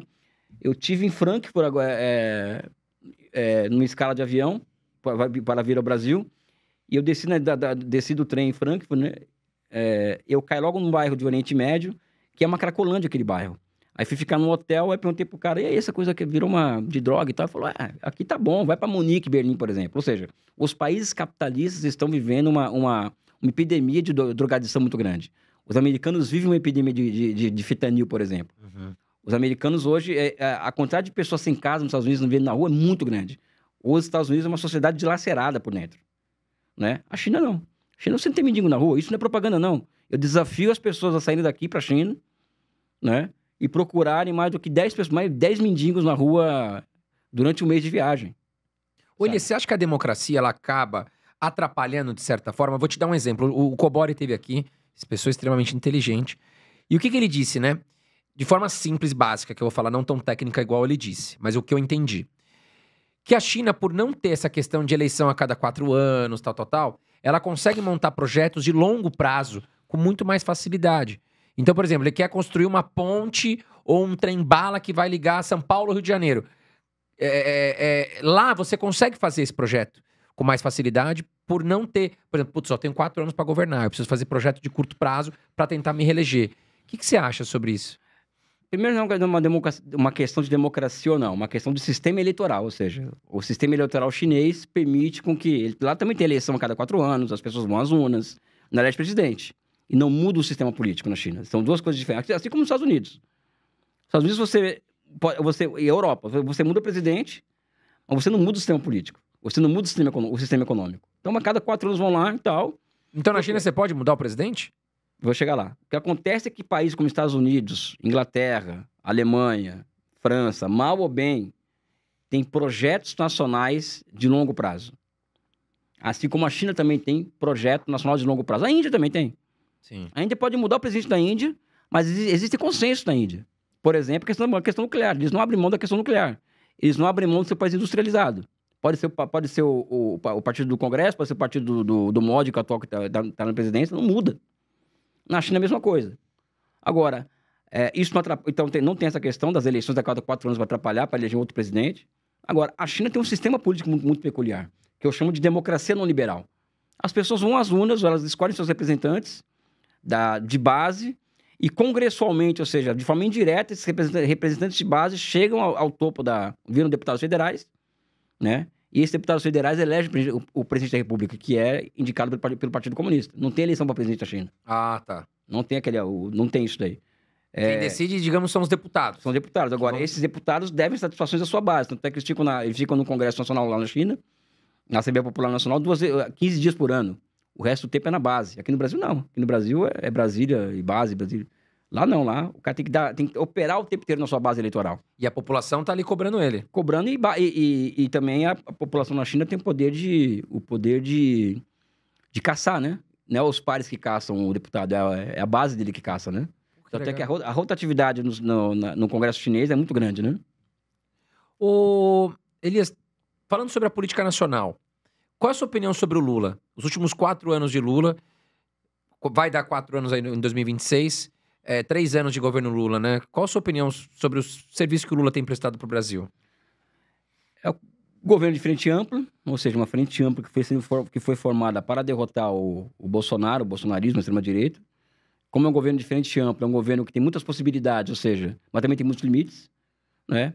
É um governo que trabalha a partir de marcos institucionais que foram criados a partir do golpe de Estado de 2016, vou dar um exemplo aqui, a independência do Banco Central, o teto de gastos, que levou o país a criminalizar a política fiscal. Então, para mudar esses marcos, precisaria ter uma maioria qualificada no Congresso de 3/4, três quartos dos deputados. Não se muda desse jeito.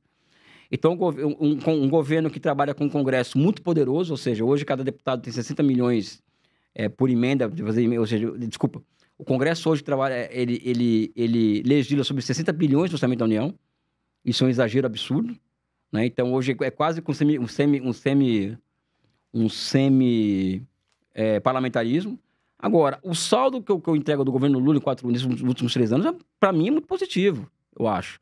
Eu acho só o fato, eu sei que pode haver discordância, as pessoas podem... O fato daquela turma que praticamente desconsiderou a vida de 700 mil brasileiros durante a pandemia, aquela turma que subordinou o Brasil, a nossa política externa, aos Estados Unidos, aquela turma que prestou continência à bandeira americana, né? Aquela turma que ofereceu para os Estados Unidos a exploração conjunta da Amazônia. Só essa turma não está no governo brasileiro, para mim já é uma coisa espetacular. E eu vou trabalhar e vou lutar para que essas pessoas, pode ser Tarcísio, pode ser Bolsonaro, o bolsonarista de plantão ou o títere americano de plantão, porque todos eles amam os Estados Unidos, né? Eu não quero que as pessoas voltem ao governo do Brasil nas próximas eleições. O governo Lula é um governo cheio de limites, mas o saldo, a meu ver, é positivo, porque o Brasil saiu do mapa da fome, as taxas de desemprego são muito baixas, o Brasil hoje tem política industrial, coisa que ele deixou de ter muito tempo, né? Agora, é um governo que tem muitos limites, e o limite é a própria frente ampla, né? Que tem muitos interesses a serem alocados num governo desse tipo, né? Ô, Elias, você acha que o Lula tem saúde pra vir aí em 2026 Tem. como... Ele tá com 80 anos, né? Tem. Ele tem uma qualidade que ele se cuida, né? Ele claramente é um cara que pratica esporte, ele se cuida, ele tá muito lúcido, é uma figura que faz tempo que eu não converso com ele, né? E posterior ao Lula, quem que a esquerda tá preparando pra ser o subir? Porque o Lula é um nome muito forte. Eu costumo dizer aqui, tem pessoas que me xingam, inclusive, que eu acredito que hoje ele tá entre os 5 melhores comunicadores que nós tivemos no Brasil, que eu conheci, que eu vi. A gente pode falar de Silvio Santos, e eu vou colocar o Lula entre os 5, porque eu acho que como comunicador ele é um cara... Não dá pra tirar os méritos dele, ele fez história, né? E se comunica muito bem. Tem gente que fala que se ele viesse aqui na sala, ele conquista você, porque ele é um cara muito carismático. Eu não o conheço, tá? Mas quem que a esquerda vem trabalhando como possível sucessor do Lula? Eu tive na semana passada com o companheiro Zé Disseu, em que um dos assuntos foi esse, o pós-Lula, né? Primeiro, nós temos que enfrentar essa batalha do ano que vem e garantir que nós ganhemos as eleições, o que vai ser muito difícil. Você acha que vai ser difícil? Muito difícil. Muito difícil. Até porque o grande capital está fechado com o Tarcísio. O Tarcísio, me desculpe, tem nada de moderado, como ele quer se vender por aí, não é um moderado, é um bolsonarista, raiz, né? E conta com apoio, mas ele consegue passar um verniz de civilidade, né? Ele é um bolsonarista de garfo e faca, né? Me parece que ele é um pouco mais... Não é tão radical, ele é um pouquinho mais... Não, a aparência dele é... negociador. A aparência dele é de um não radical, mas ele é um radical. Né? Acho que isso tem que ficar muito claro. Ele foi agora nas manifestações do 7 de setembro, e o alvo dele foi o Alexandre de Moraes. O alvo dele Mas eu sinto que ele tá muito pressionado pelo bolsonarismo. Mas porque o Eduardo Bolsonaro tá nos Estados Unidos, inclusive teve conversas que vazaram de WhatsApp, ele criticando muito o Tarcísio, que o Tarcísio estava muito omisso, né? Aí é uma questão enfim, tô colocando no ar pra gente... Sim, né? sim. Eu acho que para nós do campo nacionalista e de esquerda, vamos dizer assim, é interessante que haja contradição do outro lado, ou seja, que eles fiquem brigando entre si. Agora, eu tenho 34 anos de militância política, sou do PCdoB, tá? O Tarcísio nunca me enganou. O Tarcísio, ele é uma figura que é um neoliberal, ou seja, ele acha que o setor privado resolve tudo, o que é incrível, né? O cara foi militar e tem essa concepção de mundo, o que vai contra o princípio ativo da própria vida dele, né? A razão de existência dos militares, a defesa de um país, né? Ele vai contra tudo isso. Ao mesmo tempo que ele é um cara que colocou o boné do Make America Great Again, ou seja, ele é um pró-americano, ou seja, ser pró-americano no Brasil hoje, né? Vai de encontro aos interesses brasileiros. Você falar para mim, pô, Elias, você é pró-chinês, hasta certo ponto, como dizem os cubanos. Porque se os chineses forem contra os interesses brasileiros, eu vou ser contra os chineses. O que eu faço é estudar aquela dinâmica de acumulação, aquela dinâmica socialista, para poder tirar as minhas conclusões científicas sobre aquilo lá. Agora, eu não sou pró-chinês.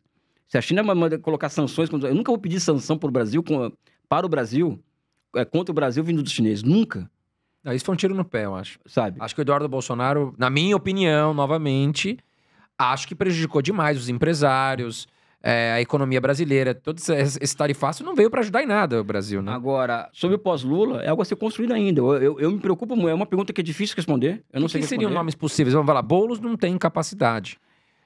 O Haddad também...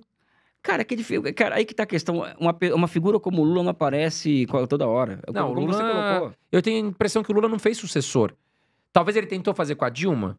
Talvez, não sei. Tentou, Ele apostou muito na Dilma, né? mas eu acho que é uma pergunta difícil. Não tenho resposta. Confesso que eu tenho a minha... Foi um papo com o Zé Dirceu, foi sobre isso. Eu não tenho resposta. É que carisma não se vende, né, Elias? Não, ele tem outra capacidade. O Lula é muito capaz, né? O Lula...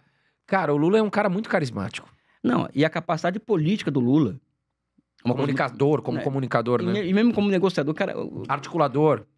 o cara é um estadista mundialmente reconhecido. A gente pode não gostar do Lula. Você pega a quantidade de vexames que o Brasil passou na mão do Bolsonaro, na reunião do G20, reunião disso, reunião daquilo, aquele monte de vexame que ele Não, passava. comparar o Bolsonaro comunicação com o Lula, não tem como. Eu acho que não cabe comparação com o Bolsonaro com o Lula em nenhum aspecto, assim, como ser humano, como governante, como estadista, como homem de Estado, não tem comparação, como homem do povo. O Bolsonaro é um cara preocupado com ele. O Bolsonaro foi deputado há 30 anos, eu acho, não tem um projeto de lei. E sabe o que mais me impressiona, sabe, nessa história toda do Bolsonaro? Por exemplo, né, ele passou a vida inteira dele falando que a ditadura foi legal, falando mal de mulher, batendo em mulher, ele agrediu uma deputada, machão, para falar alto, grita, tudo aquilo lá. Põe uma camisa de torturador, que é o Brilhante Ustra, vai e faz uma saudação a um torturador na época do impeachment da Dilma, da votação do golpe, do impeachment, né? O cara ele é o protótipo do machão, né? Isso, torturador, ditadura, é isso mesmo, mandar a esquerda pra ponta da praia. Agora ele se encontra no limite da vida pública dele, ele chora. Tá pedindo por direitos humanos. O Bolsonaro está pedindo por direitos humanos. Coisa que ele sempre negligenciou, tirou sarro, bandido bom, bandido morto, né? O Bolsonaro, ele teria uma saída digna, sob o meu ponto de vista, se ele parasse de chorar, parasse de mimimi, que lembra que ele falava, para de mimimi, parasse de mimimi, e assumisse, tentei dar um golpe de Estado. Que as provas são cabais. Teve uma minuta de golpe que foi impressa na impressora da Presidente da República. Eu tentei dar um golpe de Estado. Por quê? Porque eu não quero que o Brasil volte na mão da esquerda. A esquerda vai transformar o Brasil numa Cuba, miséria, Venezuela. Constrói uma narrativa, né? E que ela tentei dar um golpe de Estado. Não queria que o Brasil votasse... Ou seja, tudo aquilo... Não, ele constrói a narrativa de que não tentou dar um golpe de Estado e agora chora. A Michelle foi chorar lá, que eu estou cuidando dele, não está fácil. Sabe? Como que um cara que defende ditadura, tortura, AI-5, né? Pode estar sofrendo nesse momento? Esse era o momento dele mostrar por que ele é o líder, o mito, né? Não chorar em casa, né? Ô Elias, você trabalhou com a Dilma no BRICS, né?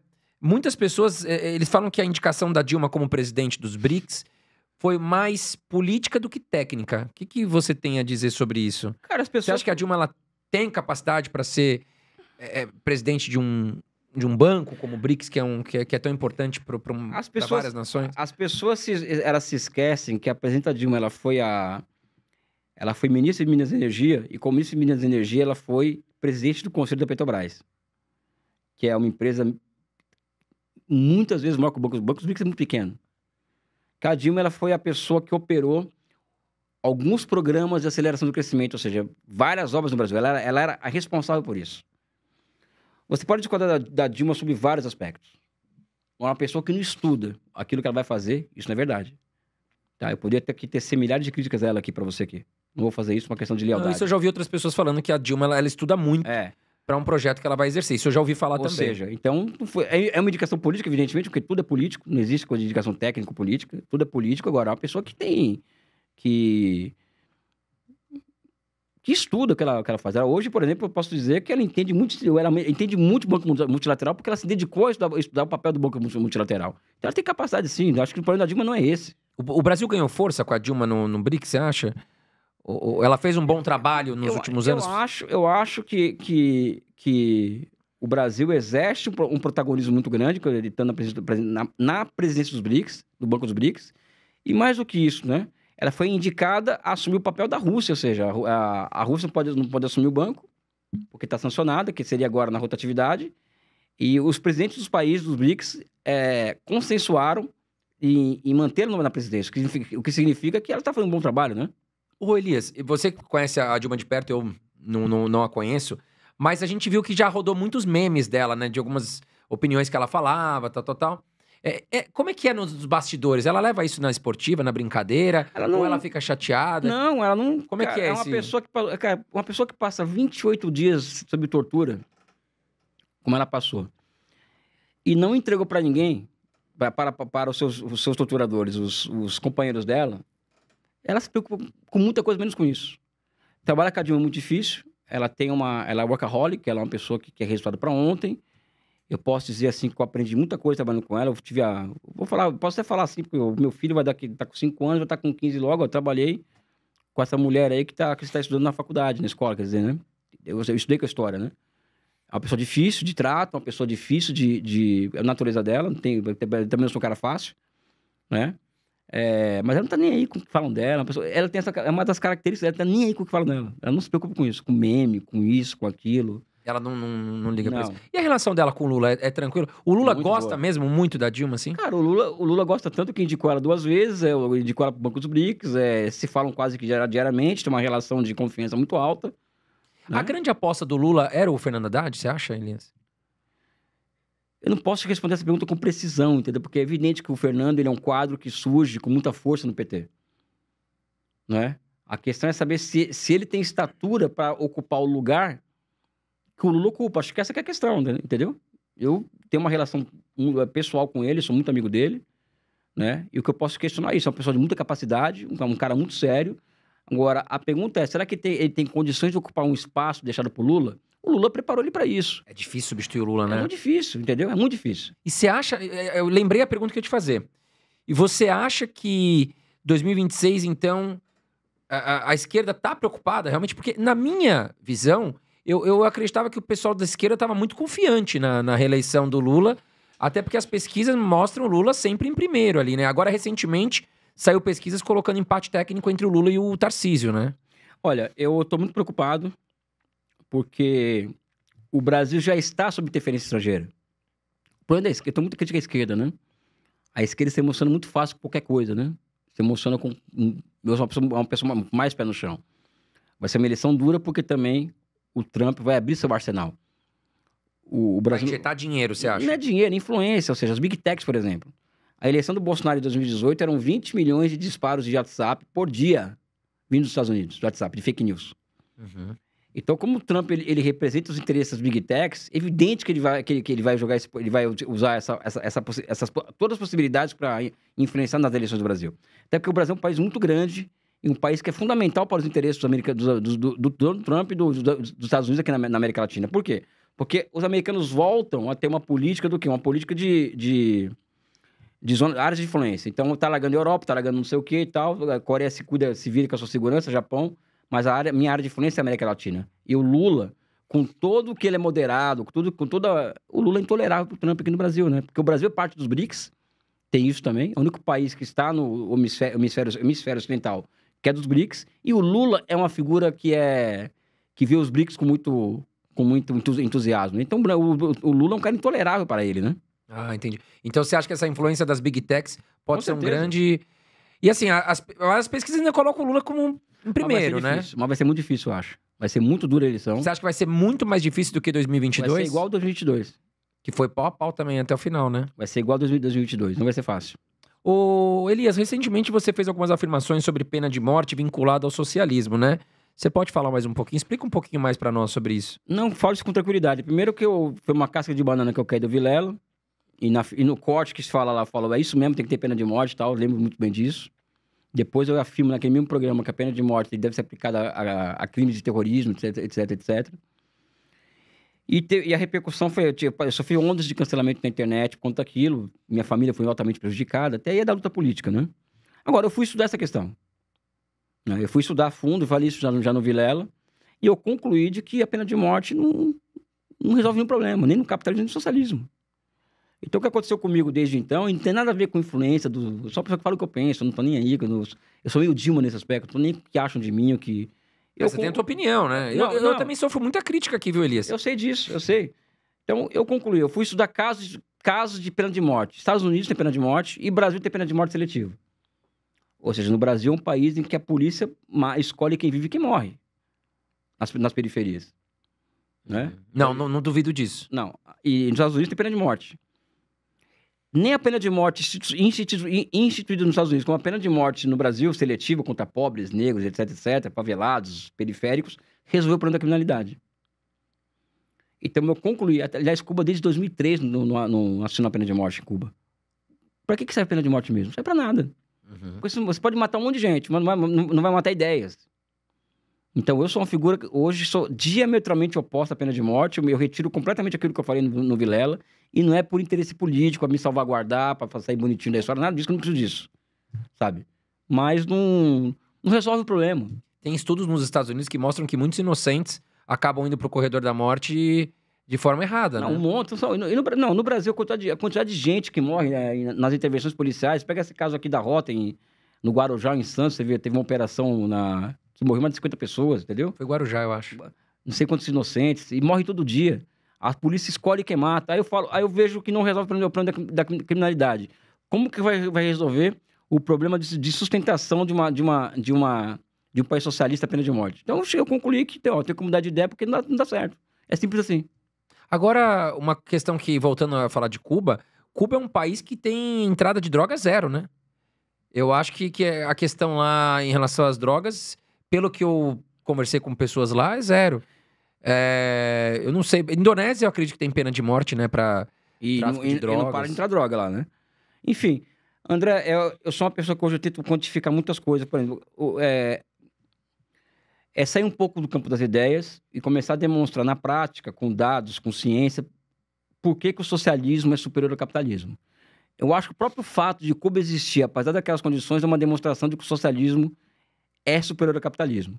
Qualquer país capitalista nas condições de Cuba teria já desmoronado. Mas tem um outro campo também. Esse é um dos campos. Os países capitalistas, todos os países capitalistas no mundo, quase sem exceção, deve ter suas exceções, tá? Antes que fale que eu sou generalista, sofrem epidemias de drogadição. Nenhum país socialista, China, Cuba, Laos, Vietnã, Coreia Popular, sofre desses problemas. Por que será? Né? Alguma coisa tem que explicar isso daí. Eu acho que é o sistema político, o sistema social, que é diferente do capitalismo, né? Ô, Elias, eu tinha visão... A gente estava falando da Rússia. Eu tinha visão de que a Rússia era um país comunista. Não, a Rússia é um país capitalista. Aliás, a União Soviética acabou, o Partido Comunista da União Soviética foi dissolvido, a Rússia restaura o capitalismo nos anos 90 e se reorganiza contra o capitalismo de Estado a partir de 2001 com o Putin, né? Não é comunista. O que você está confundindo, eu acho, é o fato da Rússia ser um país, uma potência anti-imperialista e anti-ocidental. Então, até que a leitura que eu faço da guerra da Ucrânia, uma das leituras que eu faço é o seguinte: aquilo não é somente uma invasão à Ucrânia, e sim uma rebelião russa contra a ordem liberal estabelecida em 91, que humilhou a Rússia completamente. Nossa, humilhou a Rússia deixou de ter lugar nos fóruns internacionais, a Rússia passou a ser cercada militarmente, a ter tentativas de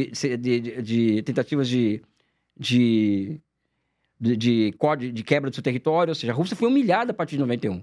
Então, a guerra da Ucrânia também deve ser vista pelo ponto de vista do quê? É uma resposta russa, uma rebelião militar russa contra a ordem liberal estabelecida, aprofundada em 91, que levou a Rússia a humilhações profundas. Acho que essa é uma das formas de chegar à Ucrânia sem ficar na superfície, né? Ô, Elias, como é que funciona o sistema de trabalho lá na China? Por exemplo, muitas empresas brasileiras, inclusive americanas, a própria Apple, se eu não me engano, manda sua fábrica para lá para produzir. E aí muitos dizem assim, mas conseguem produzir muito barato lá porque lá é trabalho escravo. Não, chega a ser ridículo. Me explica um pouco mais sobre o trabalho, como é que funciona lá na China? Primeiro que existem abusos na China relacionados à jornada de trabalho. Tá? Antes de mais nada, eu estou declarando isso aqui, que existe na China abusos. Só que são cada vez mais periférico, cada vez mais lateral esses casos do que há 20 anos atrás. A China tem uma legislação trabalhista tão avançada quanto a CLT no Brasil, que foi destruída. tá? A China, por exemplo, os salários na China cresceram nos últimos 10 anos acima da inflação, da produtividade e do PIB. Né? Cresceu cerca de 170% em 10 anos. As condições de trabalho na China têm melhorado bastante. Todo ano existe um conjunto de leis chamado Company Law, que a China todo ano atualiza. Né? E os direitos sociais na China têm avançado. E é bom a gente fazer a comparação. Os direitos sociais no Ocidente, elas tendem, nos últimos 30, 40 anos, a deixar de existir 13º, auxílio, vários auxílios, etc., natalidade, enfim, isso tende a acabar no Ocidente. Enquanto na China isso está numa crescente. Então a China caminha para a construção de um estado de bem-estar social com as suas características. Né?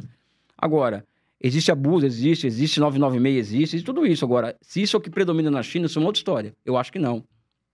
O governo subsidia, de certa forma, para que as empresas estejam lá, para que fique tão barato? Não. Porque imagina, né? Eu fico imaginando, poxa, os Estados Unidos está do outro lado do mapa e manda toda a sua produção para lá para depois voltar. Logisticamente falando, isso é meio inconveniente, né? A questão é a seguinte, os custos de produção são mais baixos na China, por enquanto, só que por que a China... Todo produto chinês é muito barato? Porque na China tem uma coisa chamada escala de produção.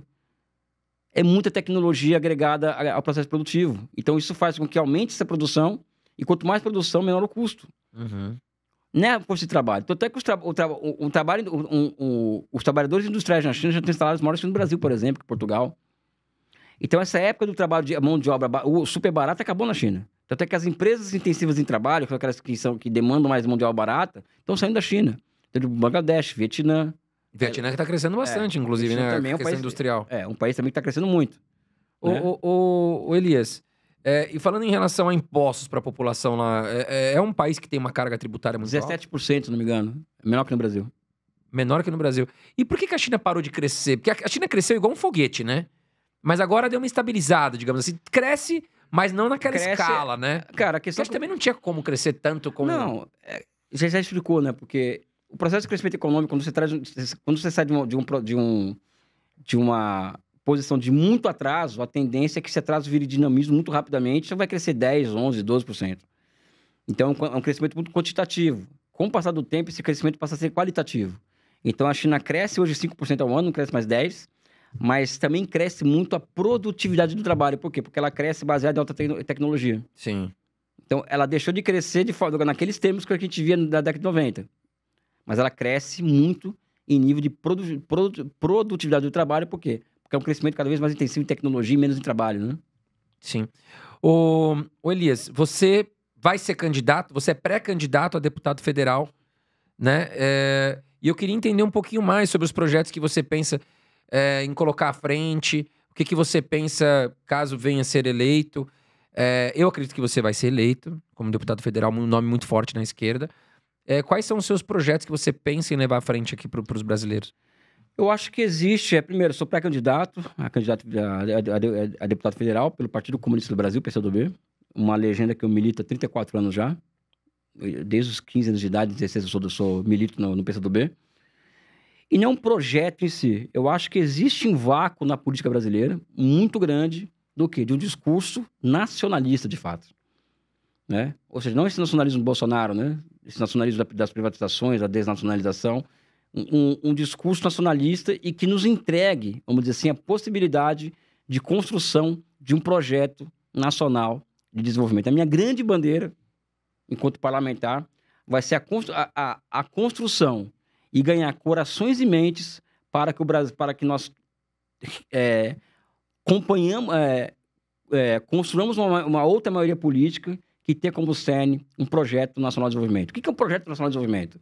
Eu e o André discutimos, eu e você sentados aqui, eu de esquerda, você de direita, ou de esquerda, e nós buscarmos pontos em comum entre nós aqui, que é o seguinte: o Brasil vai ter que chegar daqui 10 anos a ter essa sua própria inteligência artificial. O Brasil vai ter que gerar, em 10 anos, pelo menos de 10 a 20 milhões de empregos industriais em 10 anos. O Brasil, em 20 anos, vai ter que ser uma das 5 economias do mundo. O Brasil, daqui 40 anos, vai ter que alcançar o patamar dos países. Ou seja, nós temos um projeto para chegar lá onde os grandes países chegaram. Por exemplo, o Brasil daqui 10 anos, 15 anos, vai acabar com as suas favelas. Vai ser tudo casa. Dando um exemplo aqui, sabe? O Brasil vai ter que ter uma taxa de investimento de 25% ao ano, hoje é 17%, né? De forma que, com essa taxa de investimento de 25% a 30%, nós possamos criar empregos industriais suficientes para que os jovens que saem da faculdade de engenharia não virem Uber. Ou seja, é ser um parlamentar a serviço da construção de uma visão estratégica de país. E não cair nessa discussãozinha de... Você vê muita vez hoje, o que virou o Congresso hoje, né? Sabe? Então, eu serei um deputado, caso eleito, orientado a buscar construir uma maioria heterogênea, ou seja, as pessoas não precisam pensar iguais a mim, mas que nós possamos buscar convergência em alguns pontos comuns, né? Como a reindustrialização, o papel do Brasil no mundo, a centralidade da ciência e tecnologia, a geração de empregos industriais, acabar com as favelas, né? Acabar com a fila do SUS, ou seja, você construir um país digno para a sua população e um país capaz de, junto com Rússia, com Índia, com China, com o sul global como um todo, ser capaz de colocar o pau na mesa exigindo a paz mundial, por exemplo. Né? Eu, por exemplo, quando nós falamos de soberania, aí vem a questão da Palestina, né? Até a questão da Palestina, se você quer defender a Palestina, você tem que ser soberano. Sabe? Qualquer povo em luta que demanda a nossa solidariedade, para nós entregarmos essa solidariedade, nós precisamos ser um país soberano. Né? Então, a luta pela soberania nacional é algo que é muito atual hoje, que a esquerda pegou para si essa bandeira, né? Ela tem uma outra característica. Não existe consequência para essa luta fora dos marcos da construção da consciência de que esse país precisa ser uma potência industrial, uma potência financeira, uma potência militar, um país com capacidade de se defender, um país com capacidade de gerar emprego industrial para negros e pobres. Ou seja, isso é uma visão de projeto nacional. Essa de esquerda isso hoje, com certeza. Para mim, ser de esquerda, ser comunista não é uma condição única para ser de esquerda. Eu acho que num país como o Brasil, por exemplo, um país de capitalismo independente periférico, se uma pessoa é favorável a isso, a um programa de construção de um projeto nacional, ela vai se situar no campo da esquerda. Não vai votar no Bolsonaro, não vai votar no Tarcísio, porque eles são contra isso. Eles acreditam que vai resolver o problema do Brasil é a mão invisível do mercado, é o setor privado sem o apoio do Estado, etc, etc. A gente não acredita nisso. E no que nós acreditamos é que o que o mundo demonstrou ser. Os países que chegaram lá porque construíram poderosos projetos nacionais. E o que eu quero para o Brasil é isso. O socialismo, que é uma estratégia mais de longo prazo, é uma consequência disso. Né? Mas eu tenho que ter capacidade e tenho que ter tirocínio estratégico e tático para perceber o seguinte: para eu me unir ao André, eu tenho que convencer o André de alguns pontos. Né? Certamente, André, não vou te convencer, nem você e a sua irmã, de que vocês têm que ser iguais a mim, por causa que eu não posso tentar te convencer que o socialismo é a saída para o Brasil. Eu não vou convencer, eu sei disso, eu não vou convencer vocês disso. Mas eu posso convencer vocês de que, olha, esse país pode ter um projeto nacional. Nós podemos ter um lugar interessante no mundo. Aí dá para começar a colocar diferente para conversar. Sim. Para trocar ideia. Né? Então, acho que eu vou ser um parlamentar que a minha obsessão, aliás, já é essa a minha obsessão, que vai ser a constituição de uma outra maioria política heterogênea que tenha como norte a construção de um projeto nacional de desenvolvimento. Essa é a minha obsessão particular. Ô Elias, muitos políticos e grandes estudiosos defendem que o Brasil deveria ter uma arma nuclear. Você acredita também que isso ia ajudar o Brasil a ganhar força no mapa geográfico aí, falando? Na geopolítica mundial? Eu acho que sim. E não é uma questão... Aliás, o Elias vai dar bomba nuclear, então vamos cancelar o Elias. Pessoal, um pouquinho. Todo país que pacificado, todo país que é protegido, ou seja, de invasões externas, porque se armou nuclearmente. Não tem... Infelizmente. Ninguém mexe com a Coreia do Norte porque é um país que tem exatamente bomba isso, ou seja... E tem outra, né? Vamos pensar numa bomba atômica, esquece a bomba. Esquece o que a bomba pode causar. Vamos colocar em questão quantos cientistas que vão sair das universidades, vão ser empregados na construção da bomba nuclear, por exemplo. Sim. O CNPq foi fundado para a construção da bomba nuclear brasileira, sabia, né? O CNPq. Não sabia. Entendeu? Então, tem um projeto nuclear. O país tem os dois maiores reservatórios de água do mundo. É o quinto maior país do mundo. Tem petróleo e gás natural aí que todo dia você descobre uma reserva dessas aí. Cara, um país desse não tem, não tem um elemento de dissuasão em um mundo maluco militar, chega a ser algo de uma ingenuidade muito grande. E, aliás, eu somente sou a favor do Brasil ter uma bomba nuclear porque quer a paz mundial. E a paz mundial demanda equilíbrio. Né? Então, acho que esse é o ponto. Não é bomba nuclear por ter fetiche, porque querer bombardear um país. O Brasil tem que seguir o exemplo chinês de ter uma bomba nuclear e anunciar que nunca será o primeiro a usar essa arma nuclear, inclusive. Agora, imagina quantos cientistas brasileiros jovens serão empregados na construção desse artefato. Acho que esse é um ponto a ser colocado, entendeu? E fala que, como eu disse pra você, eu não tenho meia palavra, sabe? Eu deixei de acreditar na pena de morte, não acredito nesse negócio mesmo. Da mesma forma que eu acho que um país como o nosso vai ter que ter seu elemento de situação nuclear, né? A situação militar do Brasil hoje é muito fraca, Frágil, muito frágil. Na América do Sul, ainda é o mais potente, Não, digamos? Colômbia, Peru, Venezuela, já são países que têm exércitos mais bem treinados e equipados que o Brasil, é muito longe, né? E o investimento militar geraria emprego, geraria uma produção. Não, um complexo industrial militar no Brasil seria fundamental. Complexo industrial da saúde. Aí você falou das minhas propostas, né? Complexo industrial da saúde. Complexo petróleo, óleo e gás, né? Complexo industrial militar. Né? Ou seja, o Brasil Os Estados Unidos gera muito dinheiro com isso, inclusive, né? Não, exatamente. Eles investem muito em questão hoje, militar. Por exemplo, o Brasil importa 23 bilhões de dólares em remédio, por exemplo, que poderia ser fabricado aqui no Brasil. Sim. Então nós temos que ter uma estratégia para o quê? Internalizar essas cadeias de valor no Brasil. Eu acho que a política brasileira deveria investir mais em indústrias, né? Porque a gente é um país muito forte no agro. Mas se a gente parar pra pensar, o agro não é um grande gerador de emprego, né? Os efeitos de encadeamento do agronegócio para a Tem gente que indústria... vai me cancelar aqui, Não. mas se a gente parar pra pensar, o agro não gera tanto emprego igual a indústria. Vamos pegar o fato aqui. O agronegócio, os efeitos de encadeamento do agronegócio na economia brasileira são quase nulos, ou seja, não gera emprego para fora. Né? E eu não acho... Fora os outros problemas do agronegócio. Né? Sabe? O agronegócio não paga imposto no Brasil. Recebe 200 bilhões de reais por ano de subsídio. Eu não sou contra. Uhum. Agora, quem vai ser cancelado sou eu, não sou contra. E não paga imposto. E por que as pessoas são contra, por exemplo, no Brasil hoje, a ter um programa como esse de auxílio ao agronegócio para a indústria? Se você falar de indústria no Brasil, as pessoas morrem do coração. Tem uma amiga minha, que eu não vou citar o nome dela aqui, ela... E o Brasil está voltando a ser igual da época da Dilma, querem construir no Brasil navios aqui no Brasil, assim, sempre deu errado e tal, né? Eu falei para ela assim, você acha que a Coreia do Sul e a China constroem navios ou estaleiros por serem países próximos ao mar? Eu não sei se ela entendeu o que quis dizer. Ou seja, a Coreia do Sul e a China só tem estaleiros e produtos navios, tem muito subsídio estatal. Uhum. E o Brasil vai ter que ter subsídio estatal como qualquer país do mundo tem subsídio estatal. Claro. A gente tem que parar com essa conversa, que inclusive é anticapitalista, inclusive. Porque a pessoa fala contra a política fiscal, contra a dívida pública, contra compras governamentais, contra o Brasil ter estaleiro. Cara, é um discurso que não serve ao capitalismo brasileiro, inclusive. Ou seja, tá tendo que vir um comunista aqui no Irmãos Dias. Eu acredito em tudo aquilo aquelas coisas que o manifesto comunista. Eu sou um marxista-leninista, mas tem que ser um comunista para vir aqui no Irmãos Dias dizer o seguinte: a burguesia brasileira, ela não quer o capitalismo do Brasil. Sabe? Ela quer viver de renda, sabe? Não tá nem aí para se o capital é de lá ou de cá, não tá nem aí para isso. Se vai produzir ou não. Se vai produzir ou não. Quer viver num condomínio fechado, com a polícia cercando favela. Ou seja, a burguesia é completamente disfuncional. Aí tem que vir um comunista aqui dizer que, olha, eu sou favorável ao Brasil se transformar em um país capitalista, desenvolvido, industrializado, com grandes bancos de desenvolvimento, etc, etc. Com juros mais baixos, né? Não, exatamente.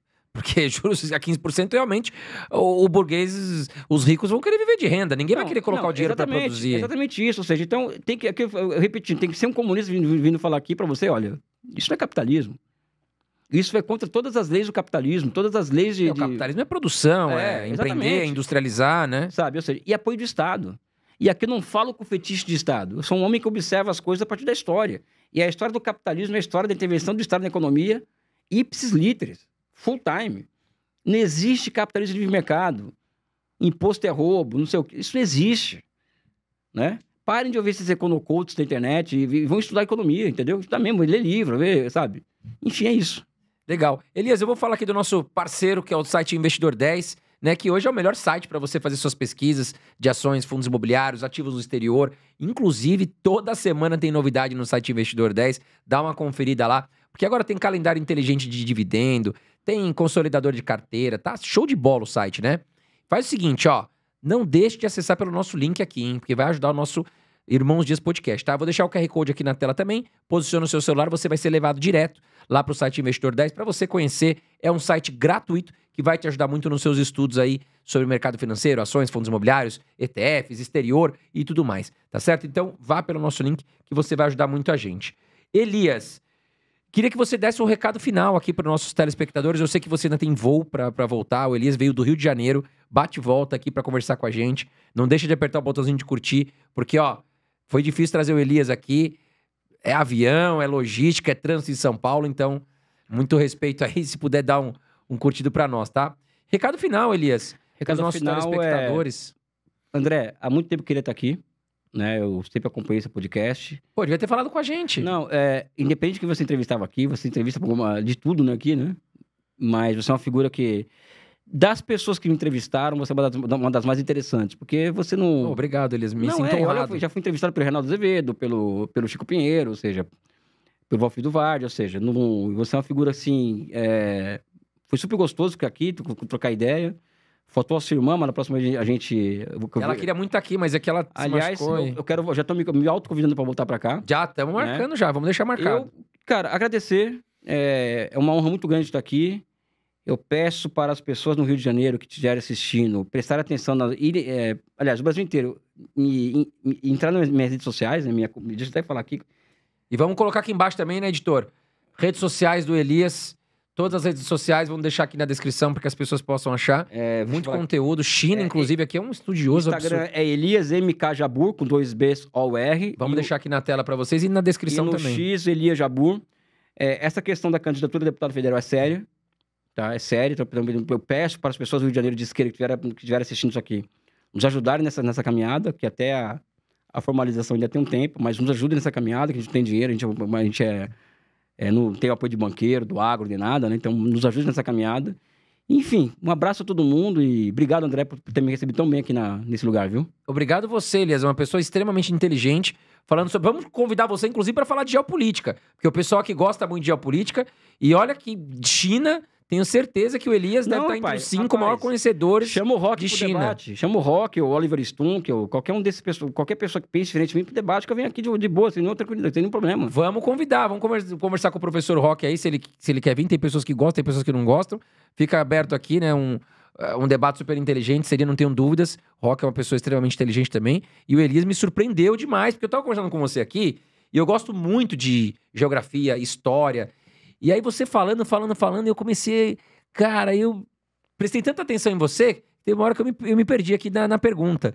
Porque realmente você tem muito conhecimento. Pô, você morou, fez estudo, não sabia da tua história. Você viajou tanto pela China, conheceu coisa pra caramba. Eu acho que tem muito assunto pra gente conversar. Vai precisar de muitos podcasts aqui. Já tô te intimando a voltar aqui, porque realmente tem muita coisa pra gente falar. E eu sou um admirador da China, eu quero ir pra China, quero conhecer de perto. Vai voltar comunista, hein? Pena que é muito longe, né? Vai voltar Não, aí é difícil. Aí vai ser difícil. Mas, pô, pena que a China é tão longe, cara. Tem que pegar voo de 30 horas pra chegar lá, meu. Mas eu quero conhecer, quero conhecer a China. Elias, obrigado mais uma vez. Uma boa volta pro Rio de Janeiro. Acho que as pessoas que te assistiram aqui entenderam que você é uma pessoa muito inteligente. Pessoas do Rio de Janeiro aí, com certeza, vão votar em você também. Muitas pessoas que estão nos assistindo. Desejo pra você muito sucesso. Portas abertas aqui sempre que você precisar. Tá legal? E pra você que tá nos assistindo também, quero deixar um grande abraço pra você. Toda semana um convidado super especial, né? Foi uma entrevista aqui que realmente muito conhecimento, mas muito mesmo. Um baita conhecedor de China aqui, que vai voltar outras vezes pra falar, porque a China tem muita história pra gente conhecer ainda. Um grande abraço pra você e até o próximo vídeo.